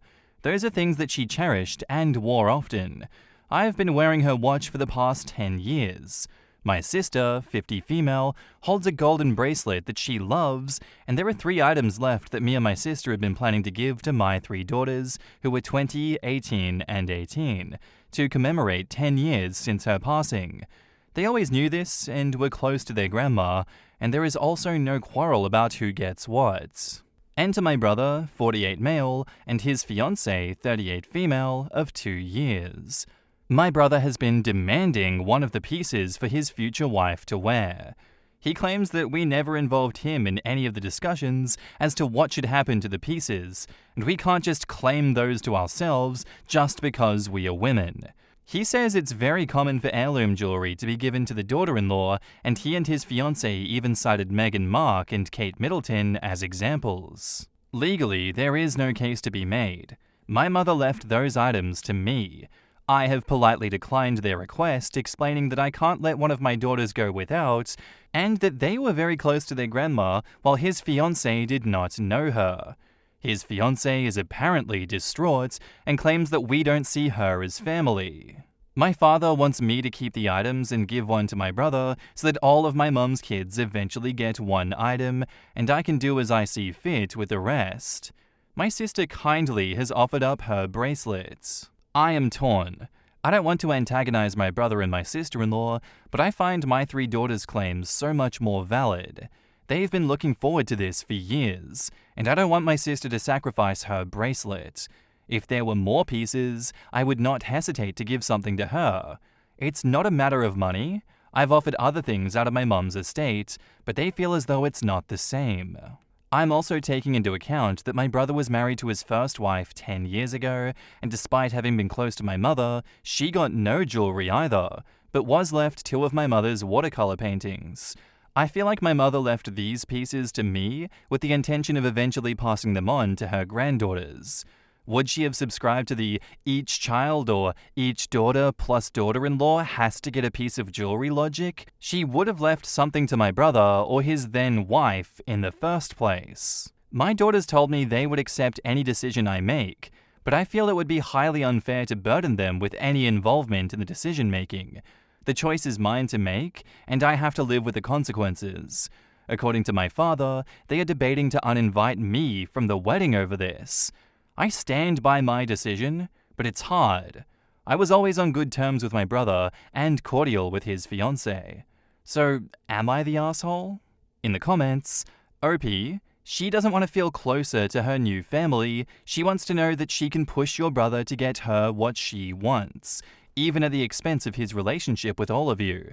It's a game she is playing now, before they get married, so she knows exactly how far she can push you all, and what she can get her greedy hands on with a temper tantrum, and some threats to exclude you all. Tell your brother the legacy he received is 2 watercolor paintings his ex-wife has, and he's welcome to chase her down for that if he feels so strongly about it. But your jewelry was a gift that your grandmother gave to you, and it is staying with you until you give it to your daughters. Friend, if you cave to your brother and sister-in-law on this, you'll be handing shit over as long as their marriage lasts, not the asshole. OP says, wow, thanks for the clarity and direct words. I'm starting to feel I was in denial about how bad this really is. It's worth mentioning that my brother obviously received his own inheritance as well. And to another commenter, OP says, also, he got a sizable inheritance back then, and his wife got 2 original artworks. Those jewelry pieces are worth approximately $1,000 each, while my mother's original artworks are valued $1,000 to $3,000. She was an illustrator.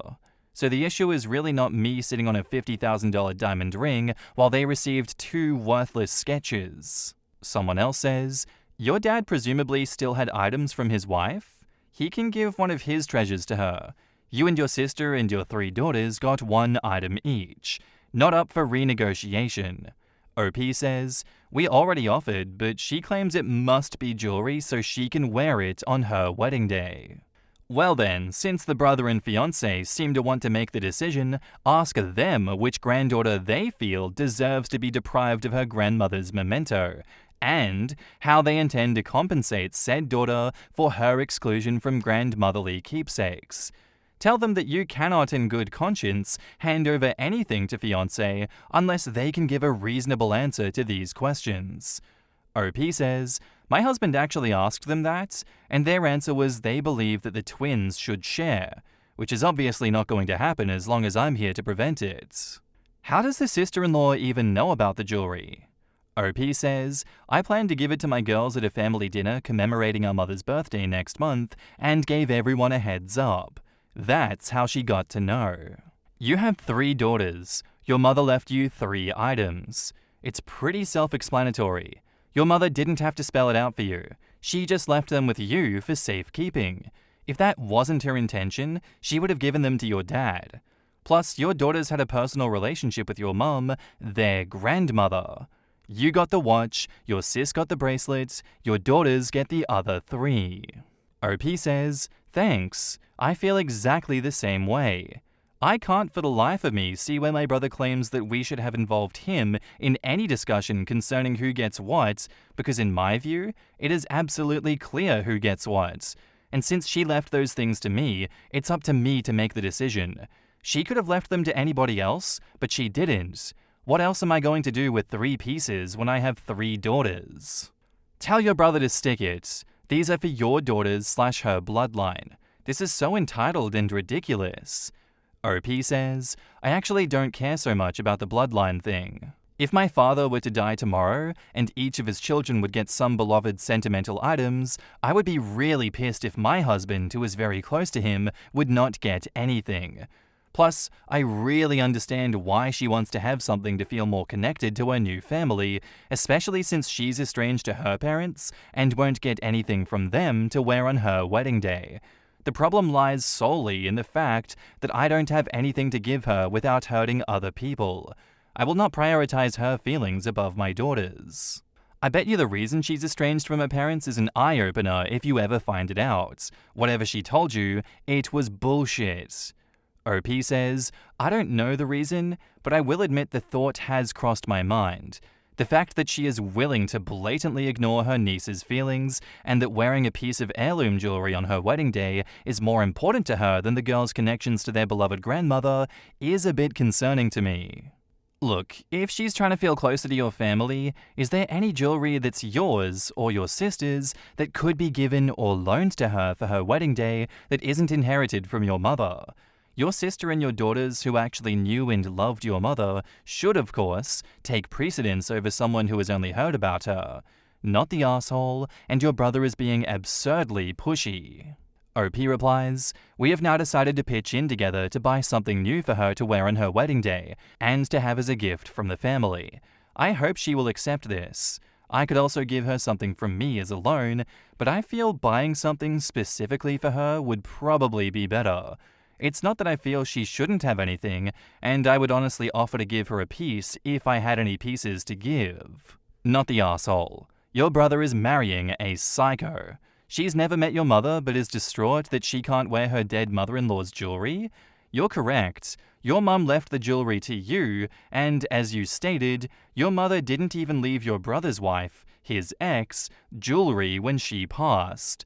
Your brother and his fiancée are acting crazy entitled, and you need to tell them no, and that if they bring it up again, you will have to excuse yourself from their presence.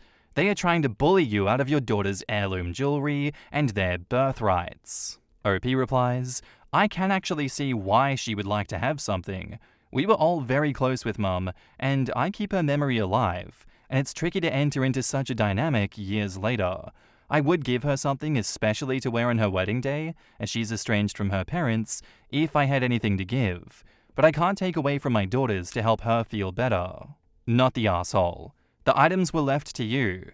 No matter what happens in the future, your daughters will be your daughters. The same can't be said for your brother's fiancée. That relationship could end, and then the jewelry wouldn't be a part of the family anymore.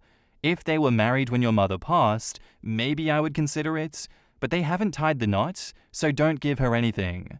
And OP says, "This has been brought up a lot, but I feel I can't in good conscience bring up the fact that their marriage might fail as an argument." Not the arsehole. If your mum specifically left them to you, you would be the arsehole if you and your sister decided between yourselves to take all of the nice jewelry without giving any to brother. But what about if or when he has daughters? OP says, "He was childless back then with no intention of starting a family, and his first wife got an inheritance of her own, and so did he. He was completely fine with us deciding what to do with the jewelry, as neither him nor his ex-wife were interested. The issue only came up with his fiancée recently. Had he voiced his objections 10 years ago, I would not have spent the last 10 years preparing my daughters, and the situation would be different. Also, legally, all items belong to me, and I am under no obligation to discuss or share with anyone. I discussed with my sister because it seemed fitting, and again, he was not interested. Why not ask the first wife for paintings?" And OP says, "Asking first wife for her paintings might be an even harder no than the jewelry question, honestly. She received those paintings because she loved our mother and her art, and she was a family member in her own right after replacing my mother as my disabled father's full-time caretaker after my mother fell ill. I am not close to her anymore, but I respect her and my mother's wishes enough to not hunt her down after 7 years for what is legally and rightfully hers." And now, on to the update. Thank you all for your kind messages and advice. I would never have expected to get so much valuable support and insight from strangers on the internet. Thank you, really, from the bottom of my heart. We came together with my brother and his fiancée after I had many of your replies to my husband and sister. I stated clearly that I will support her in any way possible, and that it's very important for me to welcome home to the family property, but the jewelry is off the table because I believe I am fulfilling my mother's wishes, and I cannot hurt my daughters. I added that I believe that this is not the right way to join a family, and that we should strive to resolve this conflict before it creates more tension between my daughters and their uncle and future aunt, and also amongst us siblings. At first, I thought my brother really saw my point, and he seemed happy that we offered to pitch together to buy something for his fiancée. Unfortunately, she is not willing to accept this. As some of you pointed out, she seems to believe that she ranks right beside my sister and me when it comes to our late mother, and supersedes my daughters. Well, She talked about her rightful place in the family and how she went no contact with her family because they denied her the respect that she deserves and that she will not hesitate to do the same with us. She also talked a lot about the pain of not being able to have any heirloom jewelry for her wedding. And honestly, I believe a few days ago I would have given in if presented with her tears, but thanks to your kind words, I was able to see through her emotional manipulation, and really, now that I'm aware of what she's doing, it is so obvious. I must say that my brother looked very uncomfortable. She then stated that it would be a waste to give my pieces to my daughters, since they would just sell them for money to buy makeup, which is absurd. I ended the conversation at this point, stating that I hold firm to my boundary and that they're free to do whatever they feel is the right thing for them. I am heartbroken, and I hope my brother will change his mind. So, no happy ending, but thanks again. In the comments, that's great that you've seen her for what she really is. Good luck to your brother, because the fiancé sure sounds like a peach. Well done for looking out for your baby girls. I know they're 18, but they will always be your babies. And OP says, they are capable and wise, but they should not bear the consequences of the quarrels of others that they have no part in. And although I'm heartbroken by all of this, I can firmly feel my mother's support in this, as she put me in charge to protect what belongs to her granddaughters and daughters. Thank you for your support. In response to a longer comment, OP says, thanks again. I appreciate your encouragement. I hope their next move will be one of love and understanding, but it's hard to tell what they will do. While I don't believe they are considering to physically steal the pieces from me, I have now given the 2 pieces meant for the younger girls to my mother-in-law for safekeeping at her house until the dust settles. She is obviously livid at the treatment of her granddaughters. The girls felt a lot of pressure from their uncle, which is so heartbreaking. My eldest, on the other hand, calls her future aunt a grifter and says she will not accept any change of plan to accommodate her, so she will receive her piece as planned. She's also been looking forward to wearing it for a long time. I have no words really at this point. I'm just hoping for the best. 2006 Bruin says, it would be a waste to give the pieces to my daughters because they would only sell them for the money to buy makeup. That woman is projecting. Don't forget how she's no contact with her family because they wouldn't show her the respect that she deserves. I wonder what she demanded from them when that happened. What do you think? Item or money?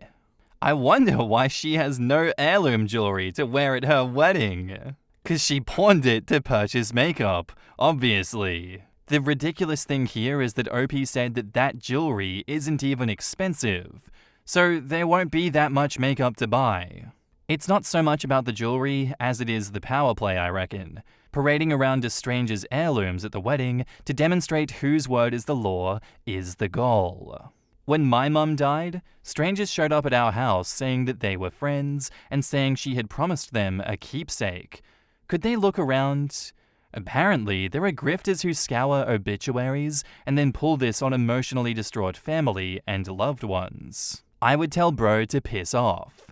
I would tell his fiancée to piss off too, and may she forever feel as if there are a few drops of urine that have yet to come out. I would tell sis to not give in to this utter bullshit and remind dad that mum was not a pushover, especially not in the face of greedy gimmies. Watch the next update be the brother doubling down because this piece of shit left him because OP said no.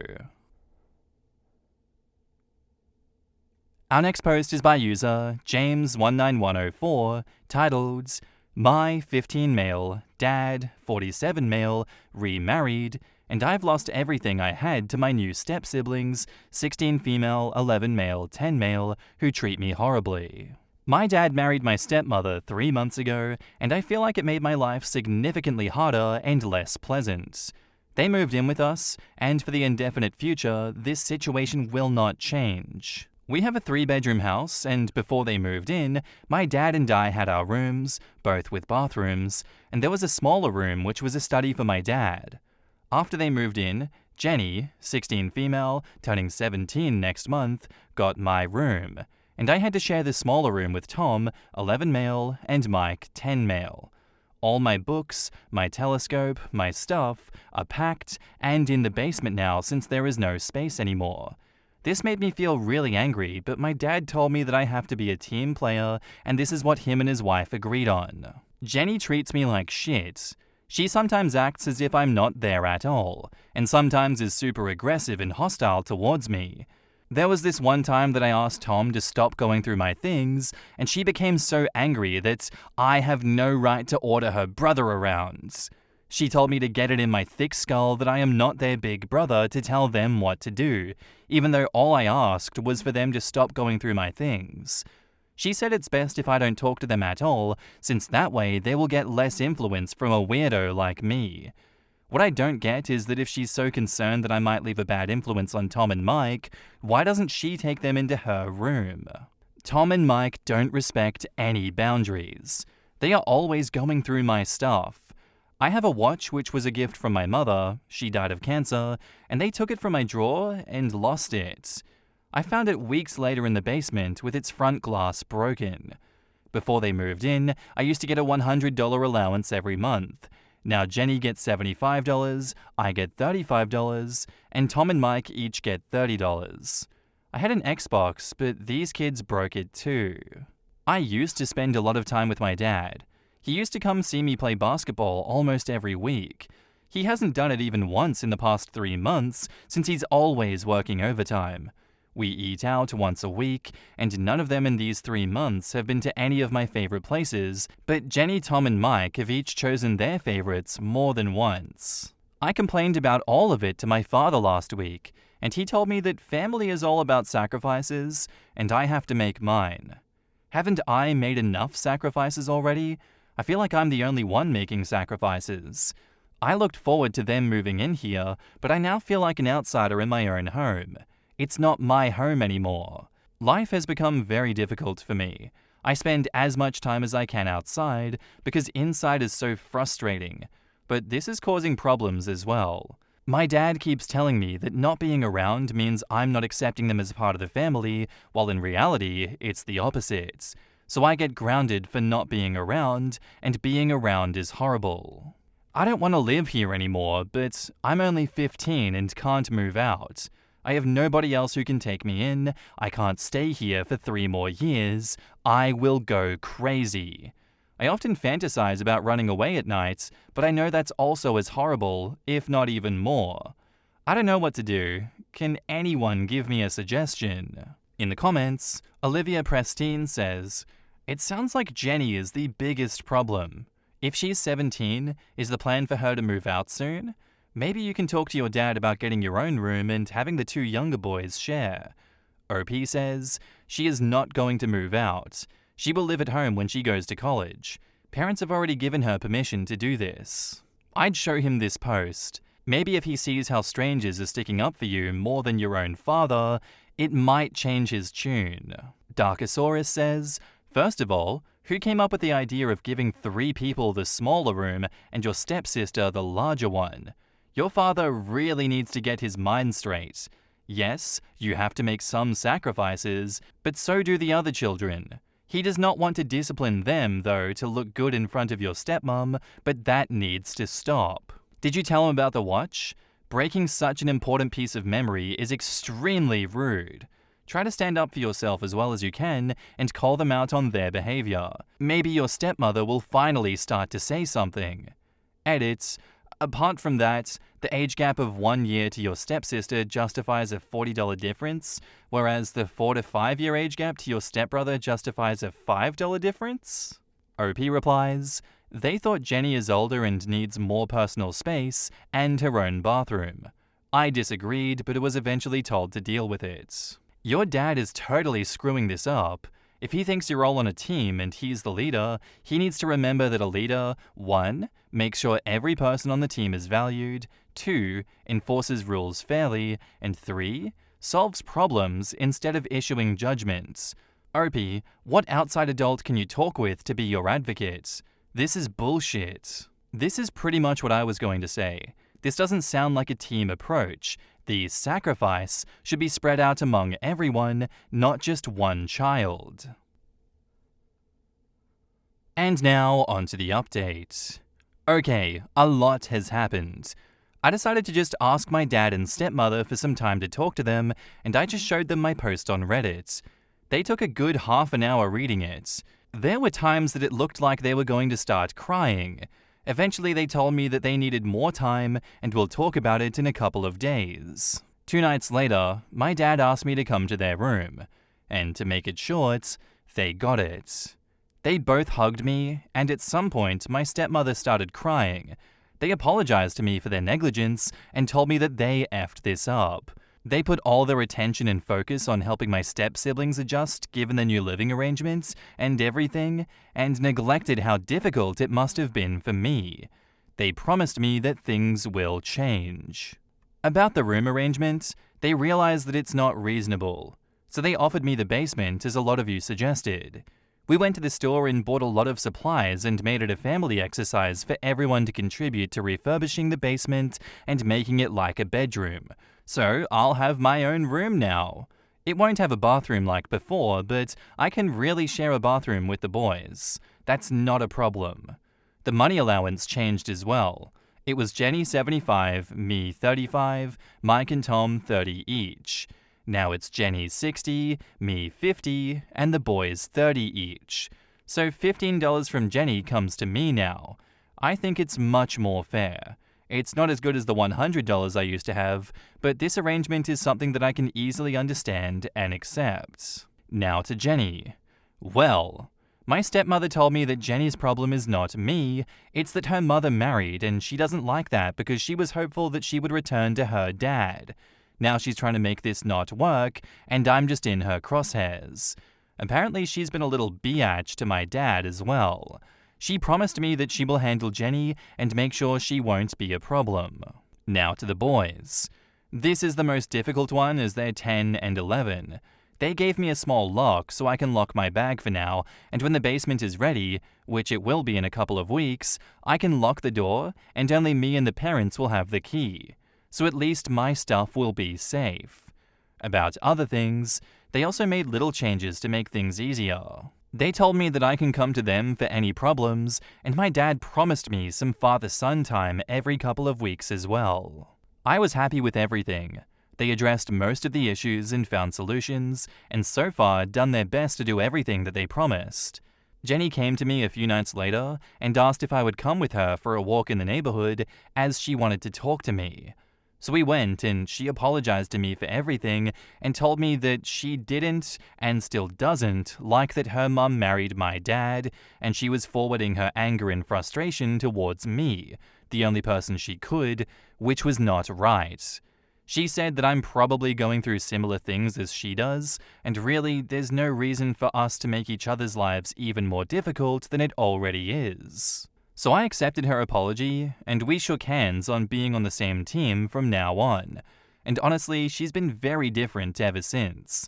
She's helping me a lot in preparing the basement, and she makes Tom and Mike help me as well. The other day when I asked Tom to turn the TV volume down and he refused, she told him to listen to your big brother. Yeah, good things. I hope she remains this way. Overall, things are a lot better. I trust my stepmother a lot more now. Jenny is much better than before, and we're becoming more and more like a family, and the place looks and feels like home again. Thanks for all of your suggestions and help. I owe you all a lot. In the comments, Peter says, "It's a relief to hear a post where the parents make this smart decision and not double down on the not-so-good behaviors that are happening. All in all, I'm happy that things are improving in the end and that Jenny has apologized. Teenagers can be a handful sometimes, but that's just teens. It actually made me cry, seeing how hard they're all trying. Family is effed up, but at least this family, when confronted by pretty stark evidence of utterly failing, rebuilt the aeroplane mid-flight rather than chucking out a suffering passenger. I hope they end up okay." Actual growth? In my Reddit? Am I the asshole for cutting off my cousin and her mum after they accused me indirectly of stealing at her wedding? Hey Reddit, I'm in a tough spot and could really use some outside perspective on this situation. So, my cousin Emma and I have never been particularly close, but we've always been civil. When she got engaged in December 2022, I sent her a thoughtful present, which she thanked me for repeatedly. Fast forward to February, and Emma invited me to her wedding in April 2024.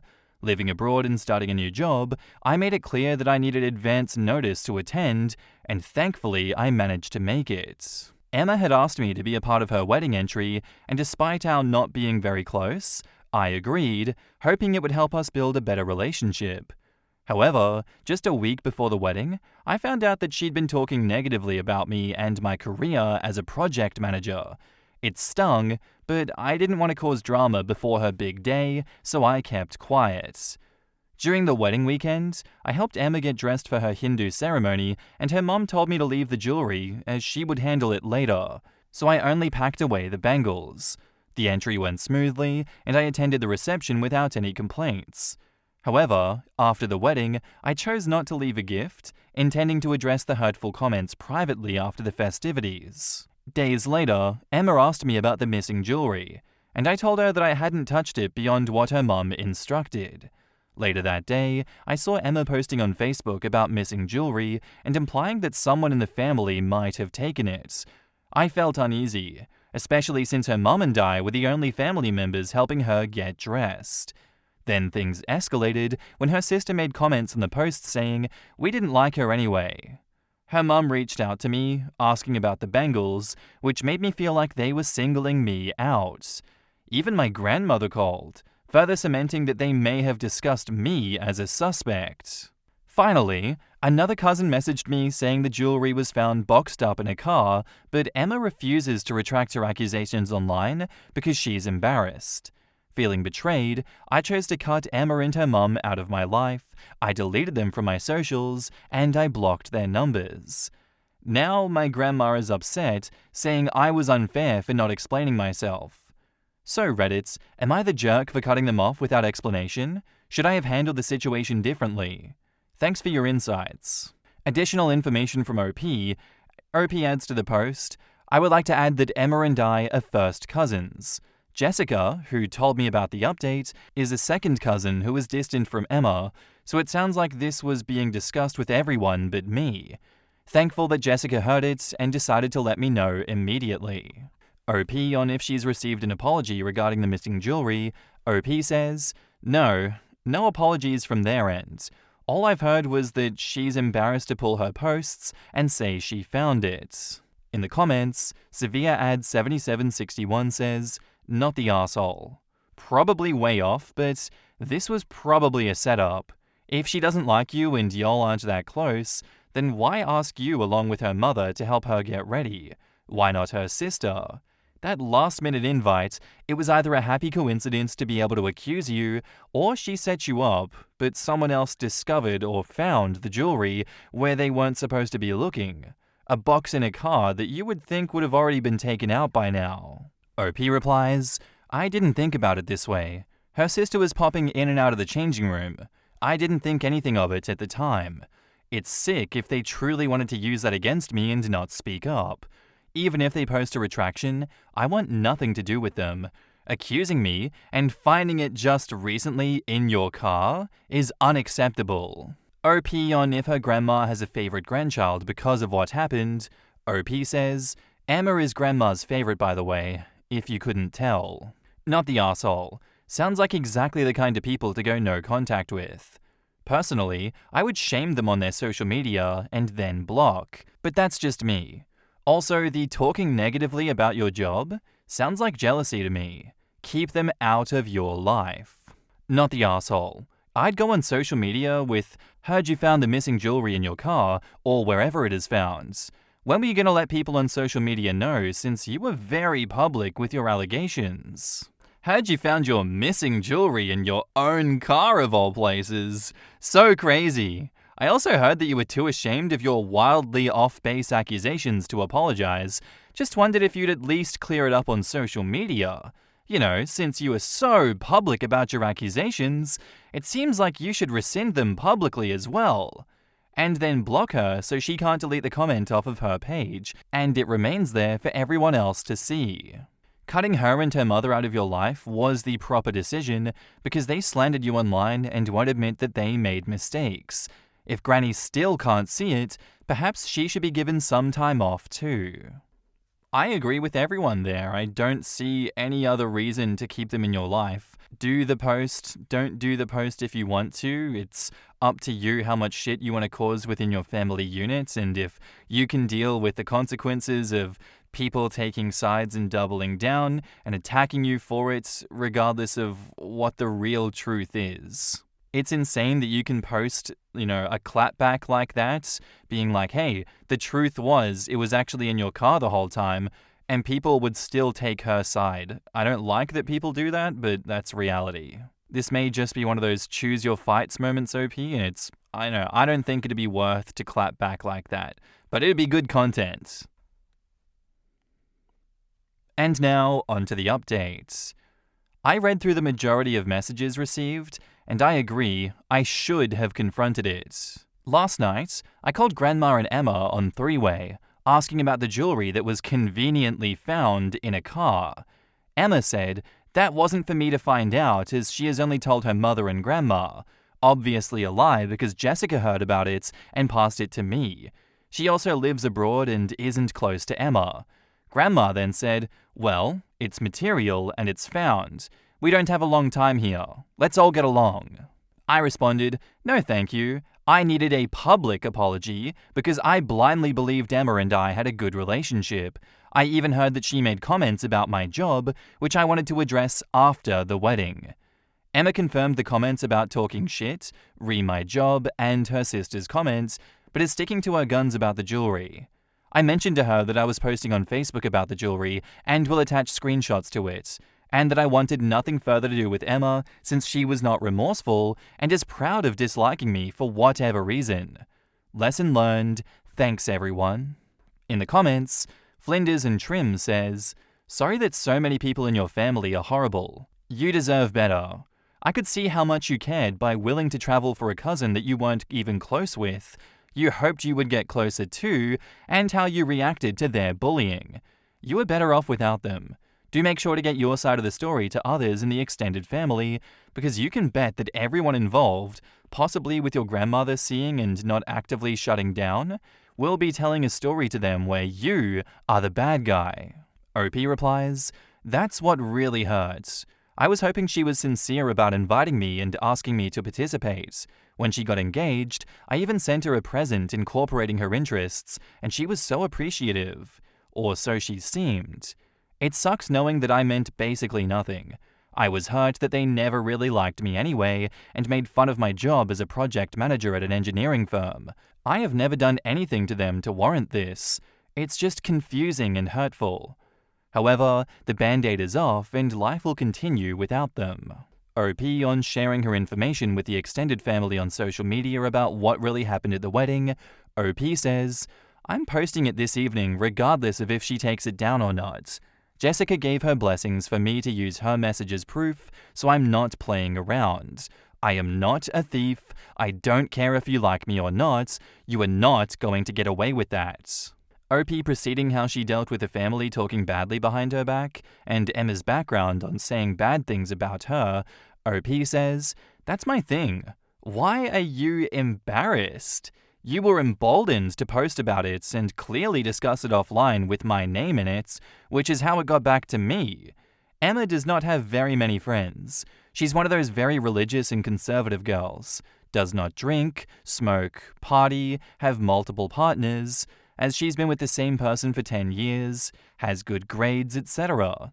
According to other cousins, she's very much about the optics and very judgmental. Life will be perfectly fine without her in it, and I'm looking forward to responses on my post clearing my name. OP responds on how her grandma was upset with her cutting off the family and accusing her for ruining Emma's day. OP says, correct. Grandma was one of the people questioning me, even though I gave the same answers, and wants me to explain why I'm cutting off my cousin and to dismiss it because it was found. How is that fair to me after I've been accused and had my name dragged through the mud? Yeah, I think, this is one of those situations then where absolutely you shouldn't be the bigger person, OP. I think it's perfectly reasonable for you to fire back and really put this back in their faces. I understand that what I said before was like, yeah, pick your battles. Pick this battle. If you let her get away with this and you just let it simmer out and let her win, it's only going to get worse for you and other people in the future. You might as well go down punching, I think. In this situation, I say, be the bigger person by being the giant that just steps on her. I think that's a good idea. And now, onto the final update. So after consulting with an attorney friend and compiling all relevant evidence, including screenshots and messages, we took the step of sending a legal letter to my cousin. Additionally, I made a post on Facebook, tagging family friends who attended the event, the priests who officiated, and even her neighbors. Yup, my petty ass went the extra mile to bring awareness of the situation. Important announcement regarding Emma's wedding. Hello everyone in the Brown family. I hope this message finds you well. I feel compelled to address a matter that has been weighing on my mind since Emma's wedding last April. Firstly, I want to express my gratitude to Emma for inviting me to be a part of her special day. It was an honor to participate, and I was genuinely touched by the opportunity. However, recent events have left me deeply disheartened. It has come to my attention that there have been discussions, both prior to and following the wedding, where unkind remarks were made about me and my profession. While this was hurtful, I chose to handle the situation delicately and intended to discuss it with Emma after the wedding to gain clarity. Despite the hurtful comments, I remained committed to supporting Emma on her wedding day. I assisted her with changing outfits and took care of her belongings as requested. Regrettably, shortly after the wedding, I was unfairly implicated in the disappearance of some jewelry. Subsequent discussions with Emma revealed that there were private conversations insinuating my involvement, which left me feeling unfairly targeted. It was only through the disclosure from a third party that the truth about the jewelry's whereabouts emerged. I confronted Emma about these revelations, hoping for resolution and understanding. However, her response was dismissive, and she refused to acknowledge the hurtful nature of her actions. Instead, she chose to maintain hurtful social media posts, causing further distress. In light of these events, I have made the decision to distance myself from Emma and her immediate family. My conscience is clear, and I refuse to tolerate such unjust treatment. Furthermore, I want to assure you all that I am taking the necessary steps to clear my name. I am in contact with legal counsel to draft a letter and seek exoneration from these false accusations. I share this message not out of spite or animosity, but to set the record straight and reclaim my integrity. P.S. The missing jewelry was found by her mother in the car. For those interested in the details, I've compiled all relevant screenshots and supporting information in a Google Drive. Feel free to click the link to access it. The end. Thank you everyone who supported, gave advice, and comforted me. Looking forward to going on my vacation tomorrow while Emma spends the next few days dealing with this. And edit, as of 8 a.m. EST, Emma has still not rescinded those Facebook posts. In the comments, Crafty Reflection 594 says, "That is awesome. Definitely follow through with the legal stuff. I would imagine she's going to call your bluff and leave up the post." OP says, "I think with the scrutiny and the letter, she may fold. It's a lot to deal with. However, it's not okay to withhold information to clear someone's name just because you don't like them." Yeah, very impressive, OP. In love with how you included the neighbors too. Perfection. OP says, "I wanted all of them to side-eye her and her perfect facade. I'm not a perfect person. I'm not letting you get away with trying to label me as a thief when I had good intentions the whole entire time. Now you get to be miserable on your honeymoon and deal with questions." OP on the birth order with Emma and how her grandma planned to distribute her possessions. OP says, "That's the funny part. She's actually 4 years younger than I am. I have never been a fan of fighting for land and jewelry. I have always told my grandma that I wanted one of her saris and a pair of her earrings, if she was okay with it. Even if I didn't get the earrings, the sari would be enough. Just something to remember her by." If Emma and her husband are active in their religion, tagging the priest could make for some uncomfortable confrontations at their house of worship. Brava, OP. Also, step on tiny Legos, Grandma. It's interesting who she chooses as needing to be the bigger person so that everyone can get along. This is why you can't give Grandma any opinions. Let her be a bitter old woman in the corner. Fair enough, OP. Well played for that one. I very much respect the dedication to your craft, and I didn't know that you had that dog in you, but you definitely do have that dog in you. Will be interesting to see if she ever does take the Facebook post down now, but as it stands, it's great that you've cleared your name and hopefully nothing happens again, but we'll see. Our next post is by user Complaint Otherwise 20, titled, Would I be the asshole if I completely ignore my neighbor? So I, 21 female, had a knock at the door from a man who lives 5 doors down. I've been living on this street and have known him since I was 14. He is currently in his late 50s. For some insight, I have quite bad anxiety and do not leave the house really unless necessary. He was knocking quite loud, and I looked out the window and saw that it was him, and since this was one of the only times that I've ever really had him knock on the door, I assumed it was urgent, and I answered. He asked me on a date tonight, and I said no, and he asked for tomorrow, and I said no, and then he went on to say to let me know, and I didn't know what to say. 10 minutes later, he came back to the door, but I couldn't get myself to answer, so I stuck my head out the window. He started shouting how it was on him and he would pay for everything and to not worry and how he'll come see me again. I'll be completely honest, I didn't know how to respond, so I just said, thanks. He knows my mum better than he knows me, so it kinda creeps me out, the fact that he asked me out when he has known me since I was 14.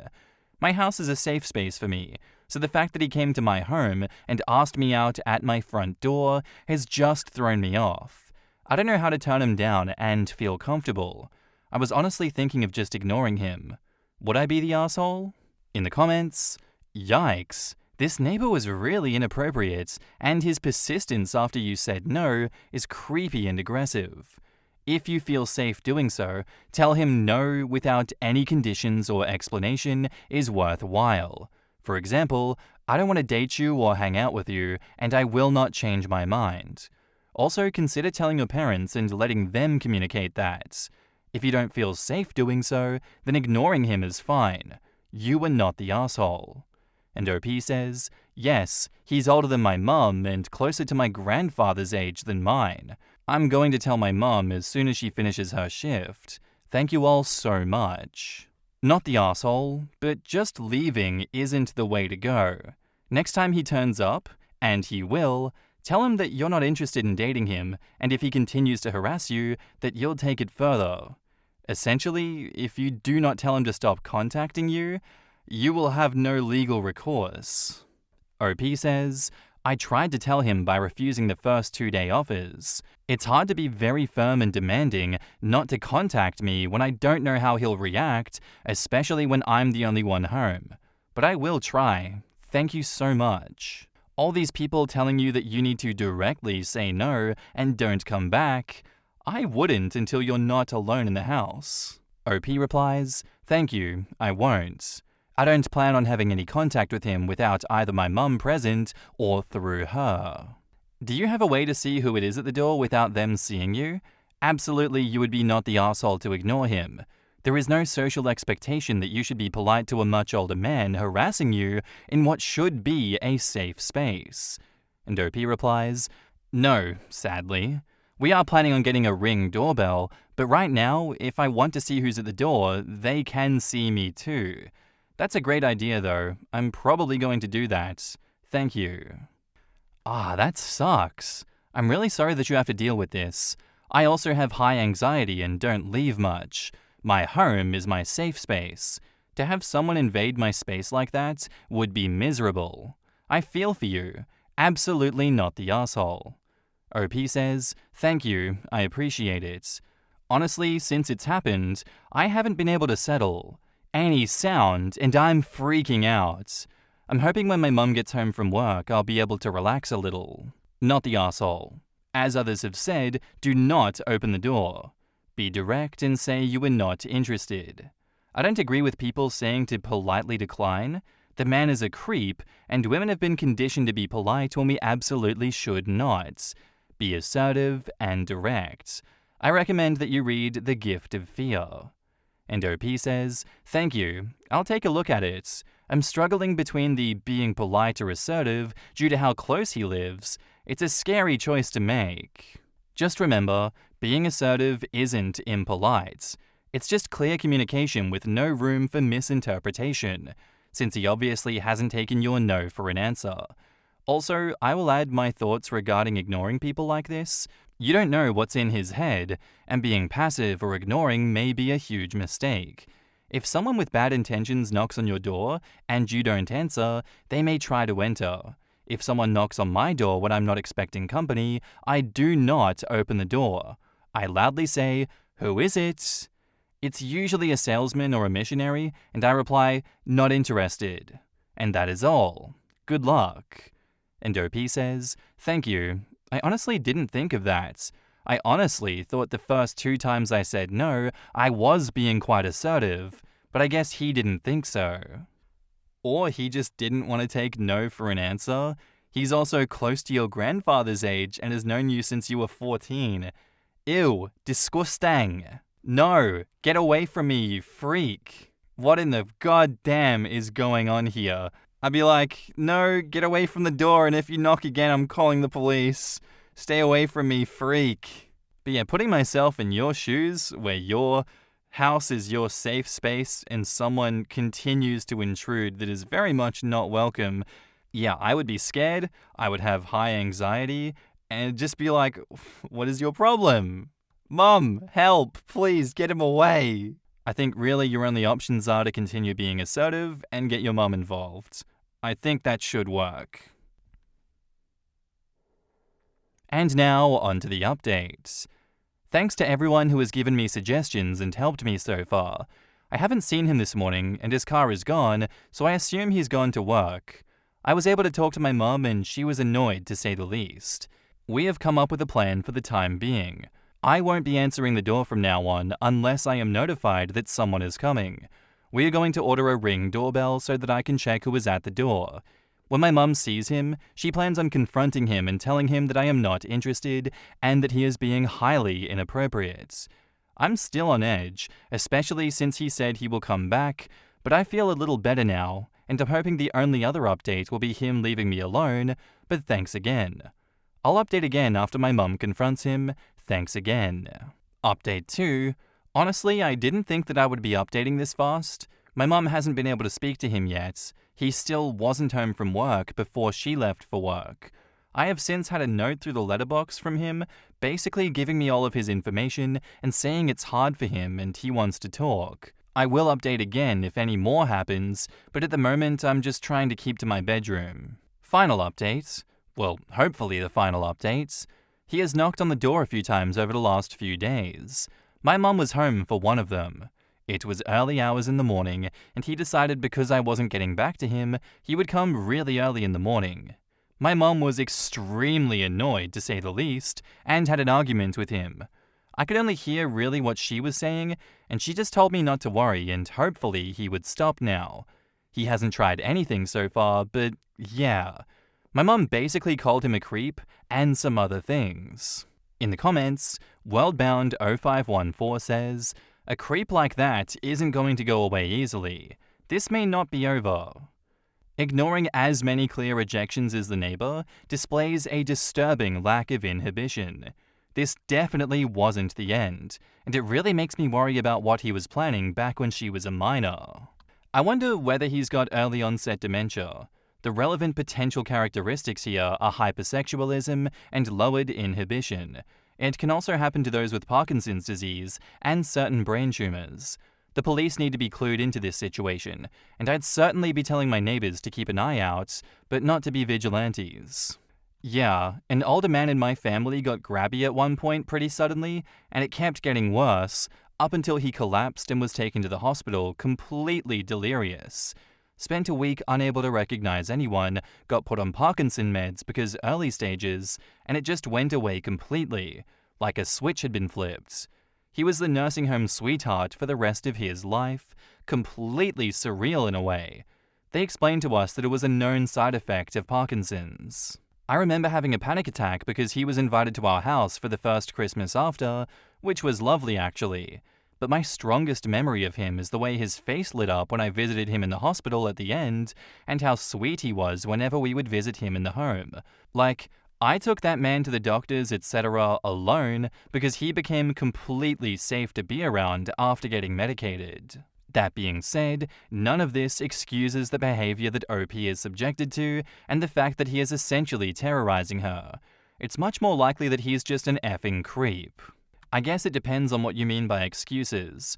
I think elderly person gets dementia and is no longer in control of their behaviors is pretty much an excuse if that's what's happening.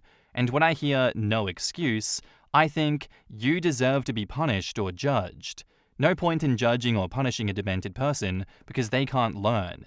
You have to prevent it, but you can't put that responsibility on them if their brain isn't working correctly. This made my skin crawl. How is pounding on someone's door not terrifying? I'm glad the mother could step in and tell him off. It seems like that is a lot less risky than her doing it. Too many men intimidate, harass, hurt, or kill women that say no for this to be entirely safe in either way though. Remember her comments? Quote, "It's hard to be very firm and demand him not to contact me when I don't know how he'll react, especially when I'm the only one home." She's the one who was faced with him, and her senses are telling her that he is unpredictable. She should trust her instincts. She definitely should, and it sounds like she was at least partly able to. Must be terrifying to live next to him after this. The whole just be direct, be assertive, tell him no loudly thing always irritates me because women will literally get killed for saying no. The reason why we are socialized to be as polite and deferential as possible when rejecting a guy is so that he hopefully won't choose to assault or kill us, and sometimes even that doesn't work. Yes, we shouldn't have to be overly polite or dance around it or have to make up a boyfriend or husband, but safest is best. People really need to look up when women say no or r/when women refuse, and think twice before they advise someone to be more assertive, direct, or rude when turning down a guy. Yeah, it's very much eye-opening to, spend time with a woman and see the behavior and the looks that men give them and just how upfront men can be towards women as well. I myself, when I exist in society, am invisible. I don't get any interactions from the public. But then I'm with a woman and all of a sudden, I'll be with her in public and they will come up to you and say the most insane shit. And you'll just get catcalled when you're with someone. These people don't have any shame. Do they see it as a game to just do this? I wouldn't put it past them with the behavior that I've experienced to just come up and assault someone, especially with the man there as well. You'd think that is just mosquito repellent, but apparently it's not. I don't blame OP for spending more time in their safe space because being out there amongst those people is it's not a good feeling. I have 2 weeks to get away from my husband. Throwaway account is my husband and in-laws follow my main. I, 29 female, have been married to my husband, 30 male, who I'll call Alex. Alex and I met in college during our freshman year. We started off as just friends and got married 7 months ago. I've gotten along with his family, but we aren't super close, but we are friendly enough. The problem is that Alex has begun to make me incredibly uncomfortable. Firstly, he's begun to ask me who I'm meeting with, where, what we plan on doing, how long, every single time I leave the house without him. At first, I just thought that he was being protective and a good partner, just in case something happened. But then he started checking my phone after the visits, vetting and researching each of my friends as well. He's also been pursuing me to link my bank accounts to his, as he's in charge of the finances, when he was perfectly fine with keeping them separate before. We fight about it almost every day. Finally, yesterday, when he was preparing to go on a work trip for 2 weeks in California, he demanded I wear a tracker so he could keep an eye on me while he was gone. I can't do this anymore. I feel like I'm suffocating, and his family, who I've spoken to about his worrying behavior, just said he's being careful and protective, as a good husband should. I need to gather my things together and find a way to be gone before he gets home without tipping him off. He's always threatened that if he ever found me cheating on him, he'd turn in divorce papers the same day. He keeps a filled out copy on his desk. I'm going to submit those the day I leave, but there is so much to do. Bergen, finding a new place to live, seeing if my job has any transfers available, packing and moving in 2 weeks. His return flight May 11th, so I need to move quickly. I'm posting here because I don't have any close family and I can't risk dragging my friends into this as we share the same friends. I just needed a place to vent and ask if anyone has any advice on the easiest and safest way to do this. In the comments, Naomi15 says, "Do not take his divorce papers to submit. Who knows what agreements or stipulations he put in there? Get a lawyer and do your own ASAP." Can she take the divorce papers to the lawyer so they can check for stipulations? And if she's in the clear, sign and file so she doesn't have to worry about badgering him to sign. Edit to add, the lawyer is referring to the lawyer she'd have to get, referenced in the comment I replied to, and there would be no new documents with forged signatures. 2 comments misunderstanding and still no clear answer. That is his lawyer, not hers. He represents her husband and is advocating for his interests. Any decent lawyer will advise her to get her own counsel to look over the agreement. He would also have a duty to his client, the husband, to tell him what's going on. First, contact your job and tell them your situation. They might have an immediate job opening for you. Second, contact any nearby DV shelters and ask them for assistance with your plans. Last, file a police report so they know what's going on, and so your soon-to-be ex cannot file a missing persons report for you. Good luck. Absolutely this. This is beginner stages of the abuse cycle. Constant checking and tracking you is abusive. Pressuring you to combine finances is abusive. Try to get into your local DV shelter ASAP. Have a to-go bag ready. Important documents and change of clothes along with money. Let your HR department know. Some places have emergency funds for employees to use to relocate quickly. For checking on hidden cameras in your home, at night with all the lights off and in total darkness, turn your phone camera on.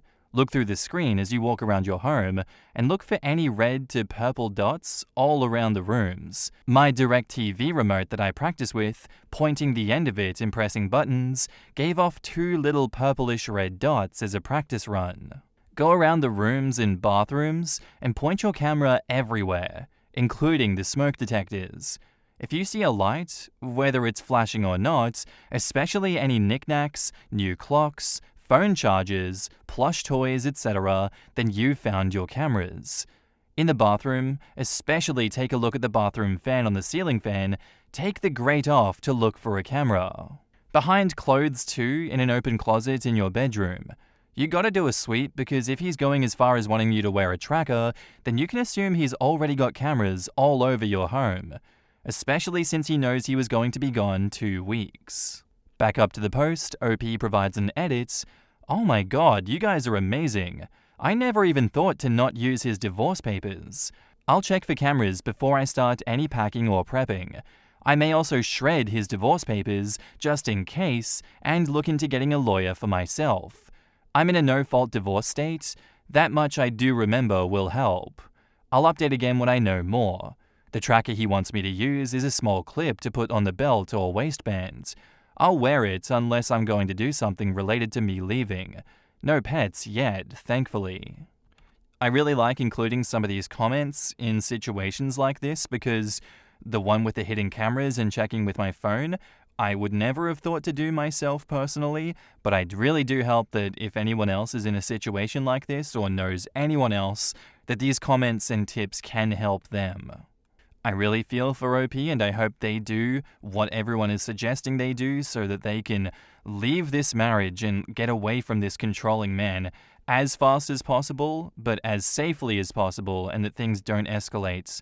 Because as we've seen time and time again, things can and do go south, especially when your partner knows that you're making a break for it. And now onto the update.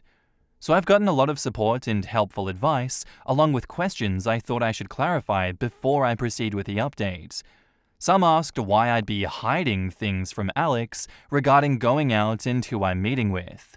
I don't, and I have nothing to hide. However, when he begins to then double-check everything, I tell him with the other people there, right down to each person I talk to and what I said. Did I send any text messages? Did I order food? How much did I eat? And that's when it started to feel like I was slowly being pushed into a corner. It didn't start that bad, but it gradually grew worse over time. All of the Reddit subs my in-laws' families are a part of are related to gardening and DIY, so I highly doubt they'll see this. If so, by the time they do, I'll hopefully be gone. I talked to my job and explained things to my manager, and they promised to look into openings in other states to see if they could get me into one. They'll have an update on that in 3 days. I trust that my bank account is secured, considering he's tried to get into it before and failed. I found one camera in the kitchen, another in the living room, and one in our bedroom. As such, I've left them in place for now and done all other planning, either in the bathroom, pretending I'm taking a bath. I'm honestly staying away from the domestic violence services, as my sister-in-law is unfortunately higher up in those, considering she volunteers there, and I have a feeling if I did show up there, they would know in a heartbeat. I can't look for apartments until I get the update from my work, but either or, I'm still going to be leaving the state. The day before I do, I will be changing my number carrier and wiping my laptop and all of his electronics before I do. I've met with 2 lawyers so far and had them look over the paperwork that my husband had prepared, and both of them said that it did have some clauses in it that could have caused me some trouble down the line. What alarmed all of us was the fact that several of those clauses dealt with future children, and not as a hypothetical, like several had suggested. I have a feeling that he fully intended on getting me pregnant to keep me trapped and tied to him. There are 3 other locations my job could send me to, and I have, as a precaution, begun looking into all 3 cities and housing in the areas, just in case one of those is the one that they send me to.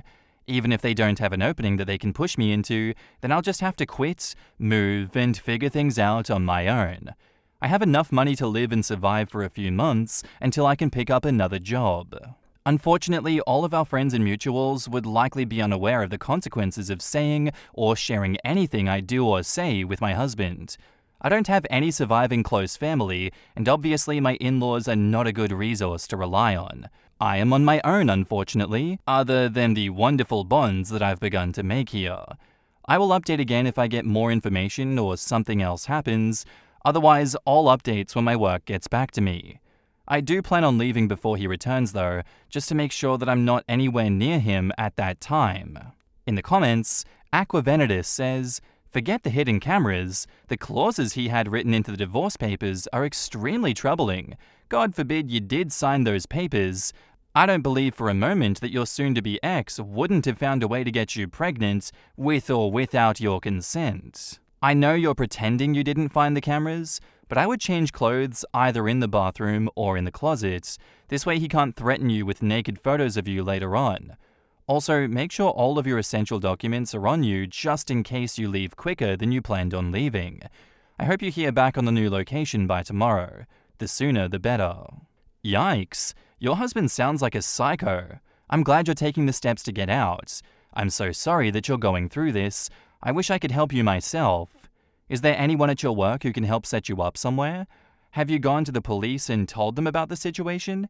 This sounds so dangerous and life-threatening to you. Please check all the items you're taking for trackers, including your shoes, lining of bags, etc. If you have an Android phone, there are apps you can download to determine if there is a hidden Apple AirTag. Update 2. Good news. My work has an opening that I qualify for that will not only shift me across the country, but also comes with a salary increase as well. I've started telling my in-laws and friends that I'm planning a surprise outing for when my husband gets back for just the 2 of us. This way, people don't give me odd looks if they see me out and about. I've even gone as far as asking my mother-in-law to show me his favorite recipes. Meanwhile, I've found a moving company that, while small, is willing to work in a storm. The reason is, in 5 days, we're supposed to get hit with a large storm front. I plan to shut off the breaker and say that we lost power if he asks, just as several people here suggested, and even send him a short clip of the storm. I will have all of my stuff moved that afternoon, and I'll be flying out once the weather is cleared enough to do so. I have a lawyer who will push my divorce through, and I've filled out the necessary paperwork so that I don't have to be here for it. I'm not suing for assets or alimony, and I've shredded his divorce papers as well. I've set up a cheap payphone plan through Cricket until this is all said and done, at which point I will find a new carrier, number, and phone.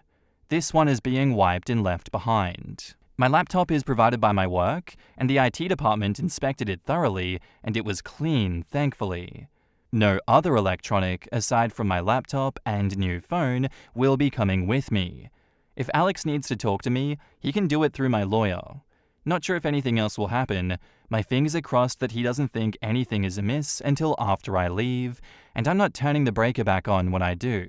He can when he gets home. My work is covering the plane ticket, so that at least is one expense that I don't have to finagle on. In the comments, Vox289 says, rather than killing the power breaker, unplugging the Wi-Fi router/modem would be sufficient. Small cameras like that are wireless, with possibly an SD card backup, but they're not hardwired to the internet, and the internet being down is easier to pull off than the power being out, since most power companies have live outage maps. As someone who has done this, I have to applaud you for having the courage to do it. I left my shite husband in 2017 when an opportunity opened up in my company to go from Georgia to Arizona. I secretly packed everything I owned and brought it to my office to store until my move. Then I scheduled my direct deposit to shift to my new bank account and made all the other changes to separate us. 7 years on, it remains the very best decision I have ever made. I hope everything goes smoothly for you. Update 3. It's been a busy week, but I've gotten so much done. Firstly, I am now out of the house and am currently in a hotel while I look for an apartment. It's a big city, bustling with people no matter where you look. We had a pretty bad storm system hit back home that actually lasted 2 days. High winds, thunder, lightning, and even hail everywhere. I didn't take much from the house: my documents, clothes, and important sentimental items. I left all of the furniture and electronics behind.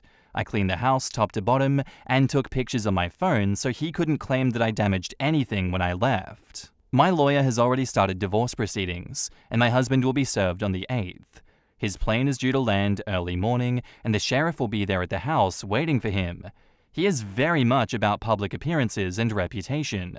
My lawyer will be calling him as well to inform him that I am more than willing to air out everything to the public about his actions if it means securing my freedom from him.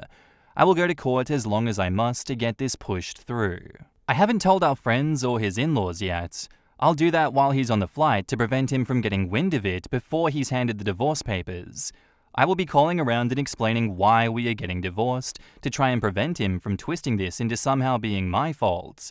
I don't want him trying to claim that I had an affair or something, so I want to get the truth out before he can twist this. I'm doing okay. I'm tired, but yet I feel almost jittery and off-kilter.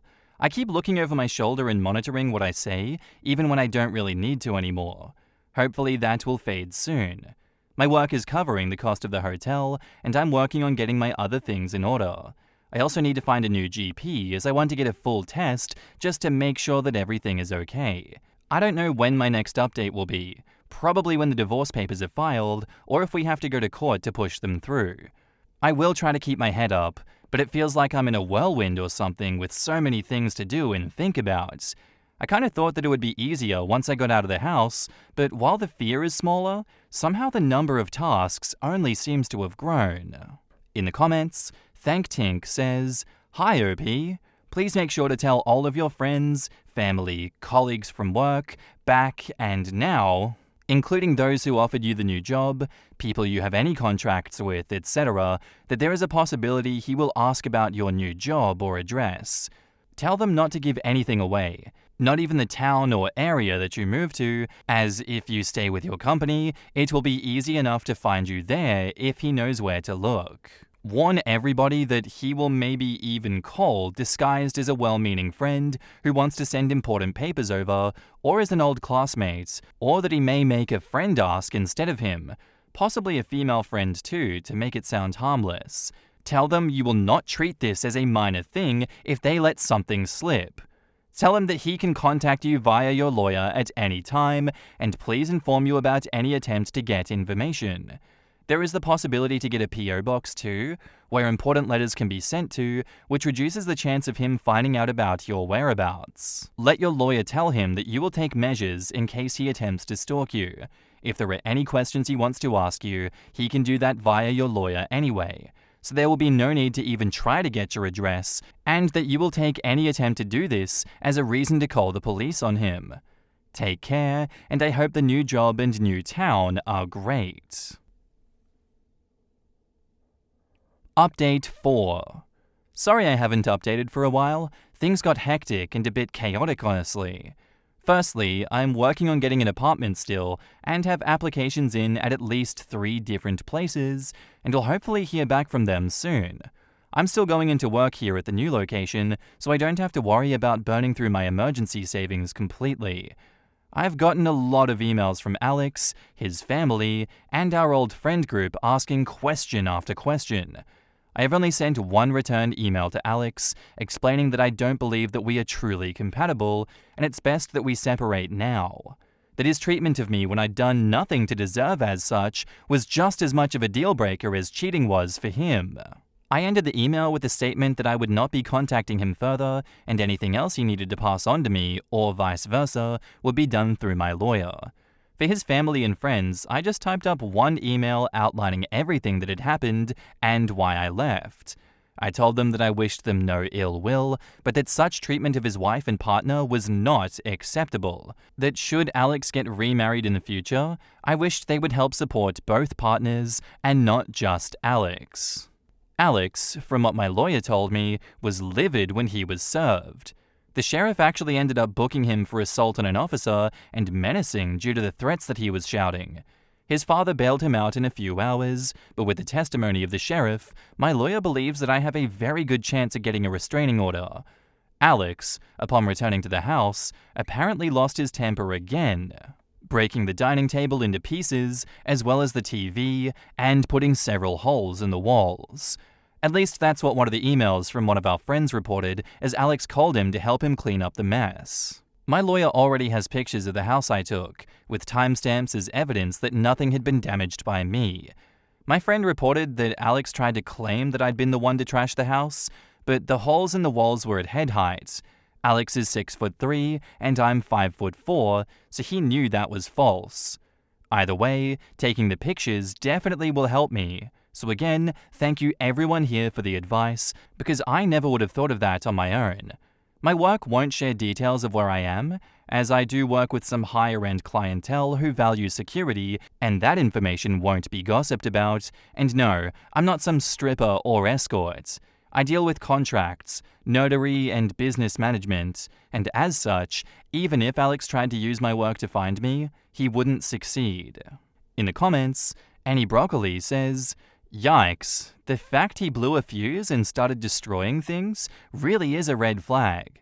I'm glad you left before he ever would have snapped and ended up hurting you. I hope your life gets better from here on, OP. You deserve it, and good luck." Glad he showed his ass in front of the sheriff though. That'll make things easier for OP. Sounds like you made the right choice. Stay safe. Definitely. And the fact that he showed his true colors to the sheriff should hopefully make things easier too. Good luck, OP. We're rooting for you.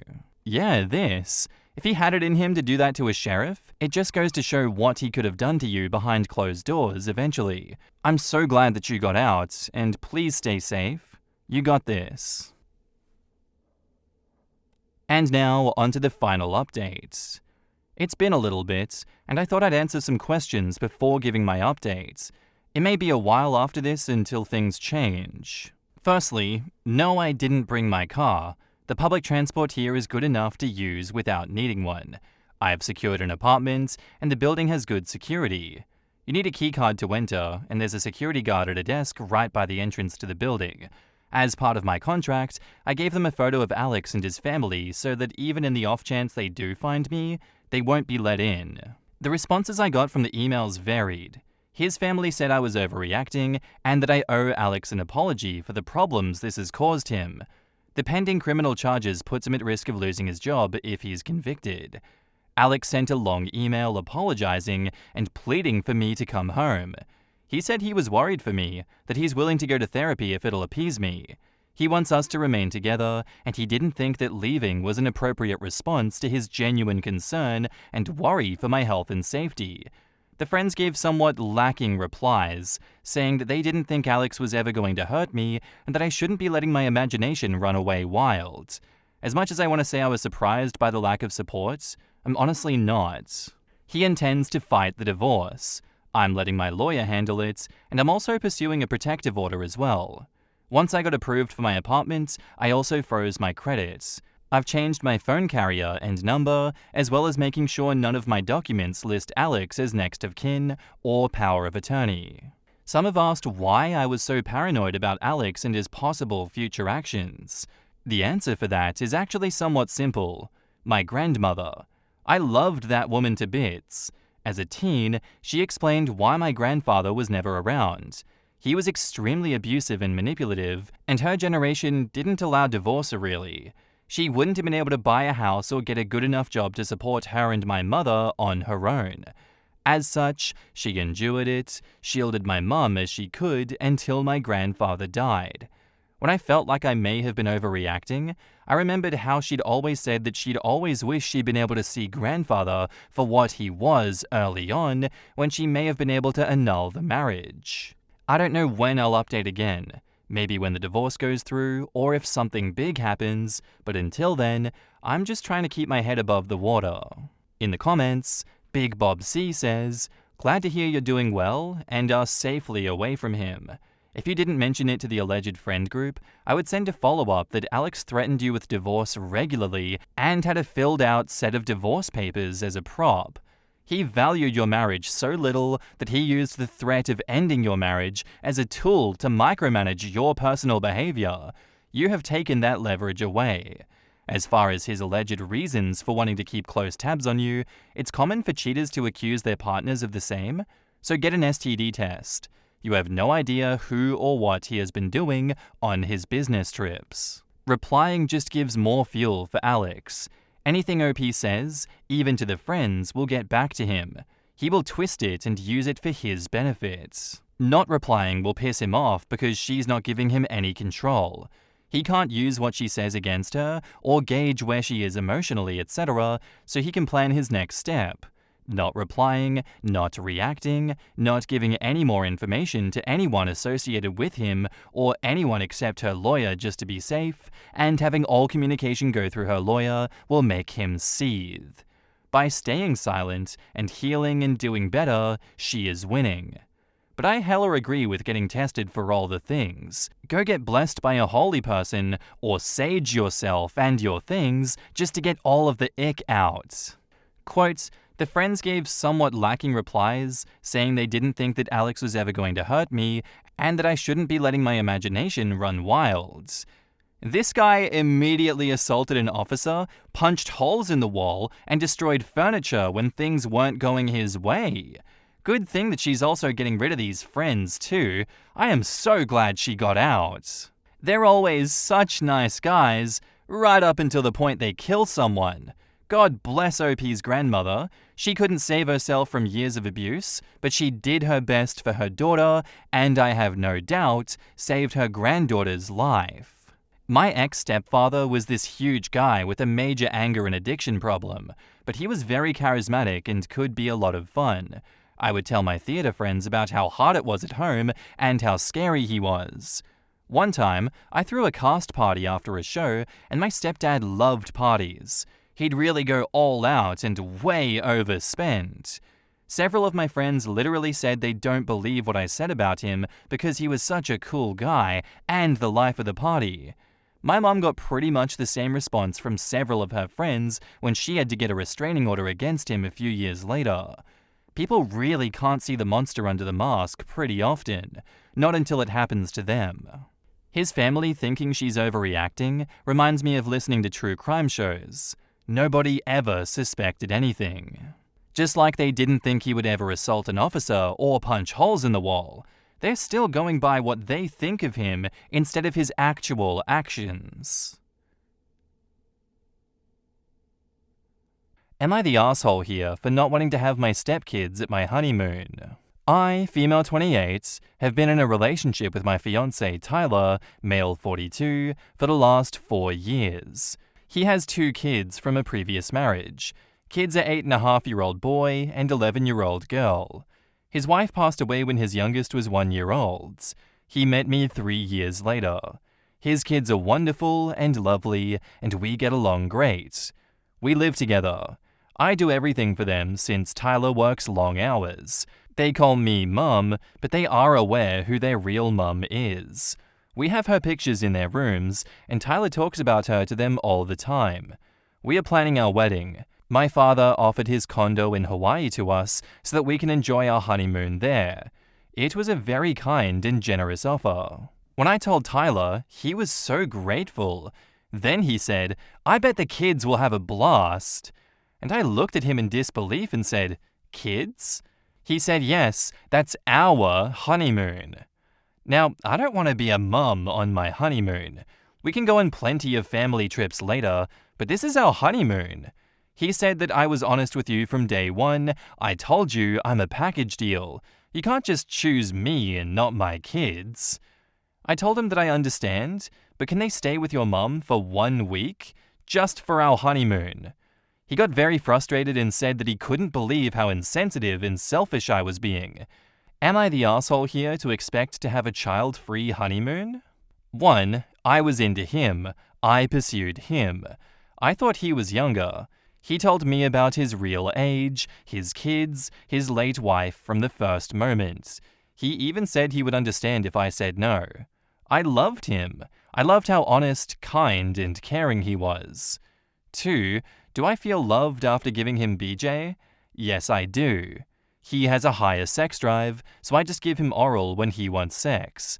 Yes, he kisses me every time afterwards. He cuddles until we go to sleep, and I take care of myself later, mostly during my morning showers. No, he never pulled his gun on me. He is not a violent man. Lately we've had more quickies, mostly because I'm very tired, but I don't like to turn him down.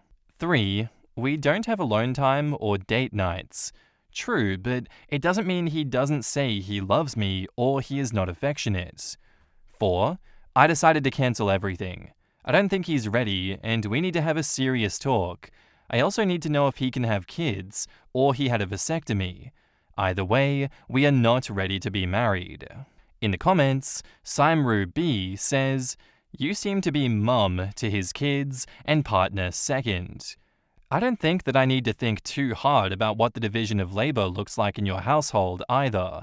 I'm also getting controlling vibes. From what you've said, he's disinterested in marriage, preferring a quick and unromantic city hall wedding, as it would feel weird having another wedding again after his wife died. You've never had a one-to-one date with him, only family outgoings. You take the primary role in caring for the children. He's not interested in having more kids now, but will think about it in the future. But you really want children of your own. He is morally outraged at the idea that you would even want to abandon the children to go on honeymoon and is questioning your character for desiring it.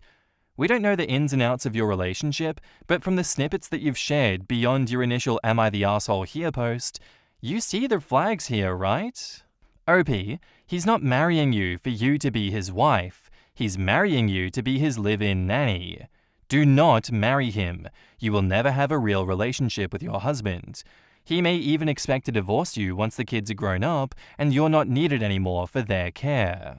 Not to mention, with the age gap, even if he agreed to have more children with you, it is likely he'll refuse until the current kids are grown, and then refuse because he's too old to want to have more babies. You are not going to be his wife. You are going to be his unpaid childcare worker. If you're okay with that, then go ahead with the wedding.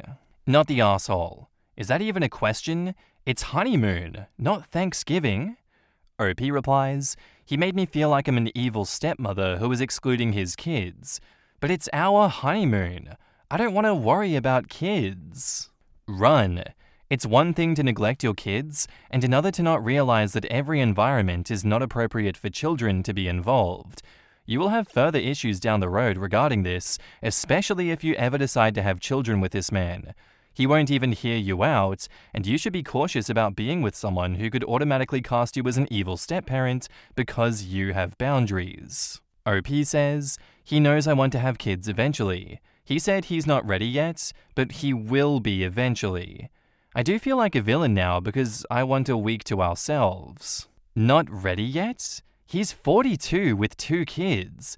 He's making you feel bad for wanting one-on-one time with him. My spidey sense is tingling that he wants you to raise his kids. You will never be a priority, and he will not have any with you. What are you getting out of this relationship? If I were you, I'd run like hell. Yup. He won't want a kid at 50 because he'll say, I want to be a grandfather at 60. I don't want to be an old father then. Realistically, a 42-year-old man will likely want kids immediately or never. Few men want to be really old fathers. Hey OP, I just got this email from you in the future and I want to pass it on. It reads, damn. I really wish I paid attention to all the red flags. I trusted what he said and ignored how what he did told me something very different. It was never the right time for more kids. I should have known based on his age and refusal to set a clear timeline. Now I'm 35, divorced, and it may be too late for me to meet someone and have kids. I should have run when he insisted that I nanny his kids on my frickin' honeymoon. The lotto numbers on June 8th, 2027 are 1, 2, 3, 4, 5, and Powerball is 6. OP says, I'm very emotional now. This comment made me cry. Look, people are being really frank with you, and it's probably feeling hard, but I've read through the comments, and as a 41-year-old mother of an 8-year-old, this letter is legit. It probably feels impossible right now to upend the life that you've been planning, and sad, and maybe guilty.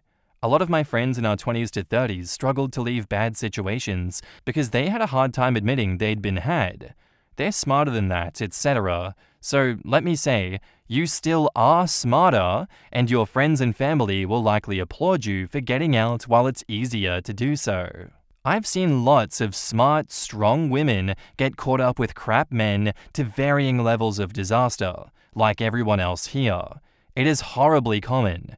If you walk now, even though it's hard, even though you can't see what's next, you have got a whole next life ahead. Yeah, I think that is the only option you have here. I mean, I just want to point out a 28-year-old with a 42-year-old, and his stonewalling of you is just completely red flag territory, is it not? That's pretty bad, but you just add everything else up here, and it's like, when is this straw going to break the camel's back here, OP? How much more does he need to do to push you away from this relationship? He doesn't even want a proper wedding with you anymore. How much more obvious can it be that you were just a placeholder in his life? You don't actually have meaning. He will discard you when he has no more use for you. Please, I don't know, look after yourself and get out of there. It's okay to be single and find someone that is more compatible with you. It is not too late. Not the asshole here, OP. And now, on to the updates. Thank you very much for all the private messages and comments. I'm so glad that I posted here. So many of you suspected that he had a vasectomy. Well, I decided to have a serious discussion with him about everything last night. He said he has never cheated on me and never will. I asked him if he had a vasectomy, and just for frick's sake, just tell me. He didn't even deny it. He said, yeah, but you got to understand, I lost my wife when my youngest was an infant. It was such a traumatic time for me. I wanted to make sure that I'll never go through it again. I started crying. I asked him how he could lie to me all these years. He didn't even feel bad. He just said, well, you never asked. You asked now when I told you. Plus, what's the big deal? I have frozen sperm in the clinic, and it's a reversible procedure. I was floored.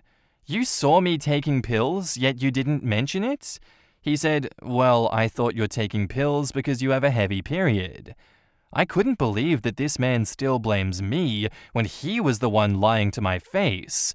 I told him how unhappy I am, how burnt out I am, and he uses his work hours so he can dump the responsibilities on me, and I don't even feel loved anymore. I gave him his ring back and told him I was done.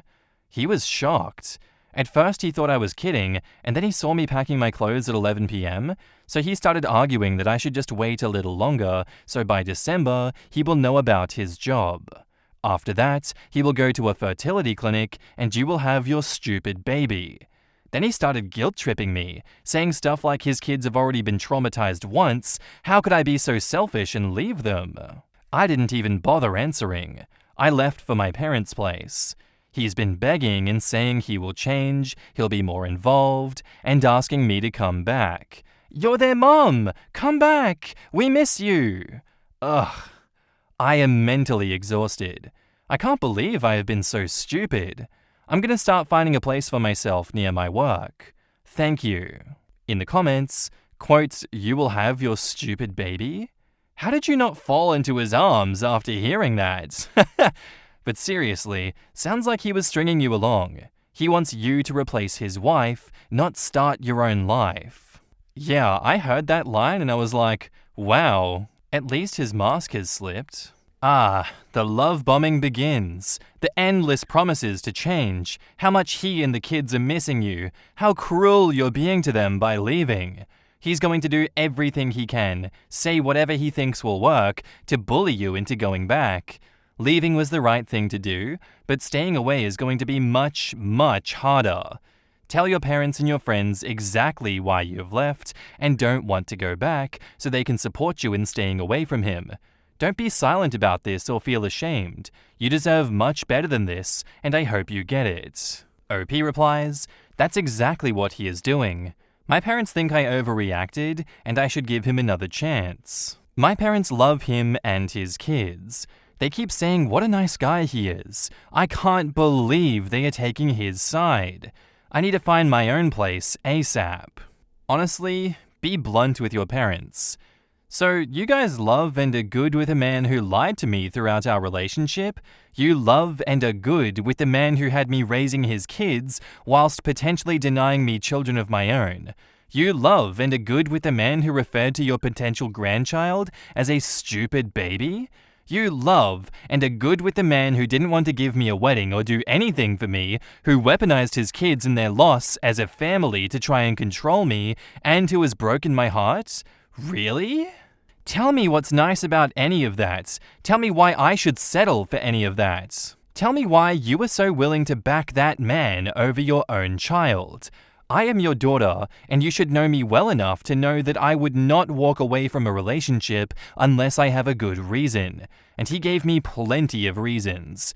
You want to cheerlead and support a liar, a manipulator, and a controlling jerk, instead of cheerleading and supporting your daughter who wants to be loved, respected, and valued. What do you think that says about you? He is not a nice guy. He is only groveling now because he's having to be a parent and do everything for himself. He is fundamentally dishonest and only has loyalty to himself. You deserve infinitely better, so please stay strong. I am so proud of you. I'm sure this had to have been so hard, but you did the right thing. You deserve so much better and did nothing wrong. Please don't let the guilt tripping make you feel bad. Sending so much love. OP replies, "I have been crying a lot. I can't believe him. I poured my heart and soul into this relationship and he lied in my face and now blames me." Remember, he referred to what would have been your child together as your stupid baby every time you think about giving in to the guilt. You can go back, but do you want a child growing up with a dad that thinks of it as your, not our, stupid baby? The answer should be no. I would turn it right back around on him. Yes, I know, not nice and extremely petty, but by the powers, he sure as hell deserves it, and say, "I'm not your stupid kid's parent. You are, so you take care of them." Look, probably not the best suggestion to say that, because then that is further weaponization that he can use against you. But hey, if you're feeling petty, why not do something like that, OP? Because he sure as hell is a no-holds-barred kind of person. Absolutely agree that your parents are pretty trash for taking his side on this one, and I can't imagine how that feels. All I hope is that you stay your ground and don't touch this man with a 10-foot pole. Please. And now, onto our final update, titled, My Ex Told Lies to His Kids About Our Breakup. I left my ex because he was lying to me and treating me like garbage, as I mentioned in another post. We were together for 4 years, and I did everything for his 2 kids. Their bio mum passed away 7 years ago. I went back to pack my stuff, and his daughter said her dad told her that I left because I couldn't stand them anymore, and he chose them over me. I was floored. I asked my ex, and he, in front of the kids, said that he was just telling them the truth. He said, you wanted a baby because my kids were too much for you. You hated my kids. Remember, you even wanted to exclude them from our trip. He meant honeymoon. He wanted to bring his kids to our frickin' honeymoon, for F's sake. I told the kids that that's not true and tried to explain, but both kids cried and went to their rooms. My ex screamed, Are you happy now? Get the hell out of my house. I know I shouldn't care, but after 4 years of doing everything for them, this is what I get? I'm so mad at him and my stepkids. In the comments, Jelly Wednesday says, What a dick. But honestly, not your circus, not your monkeys. You are now so much better off. And OP replies, Yep, I'm out.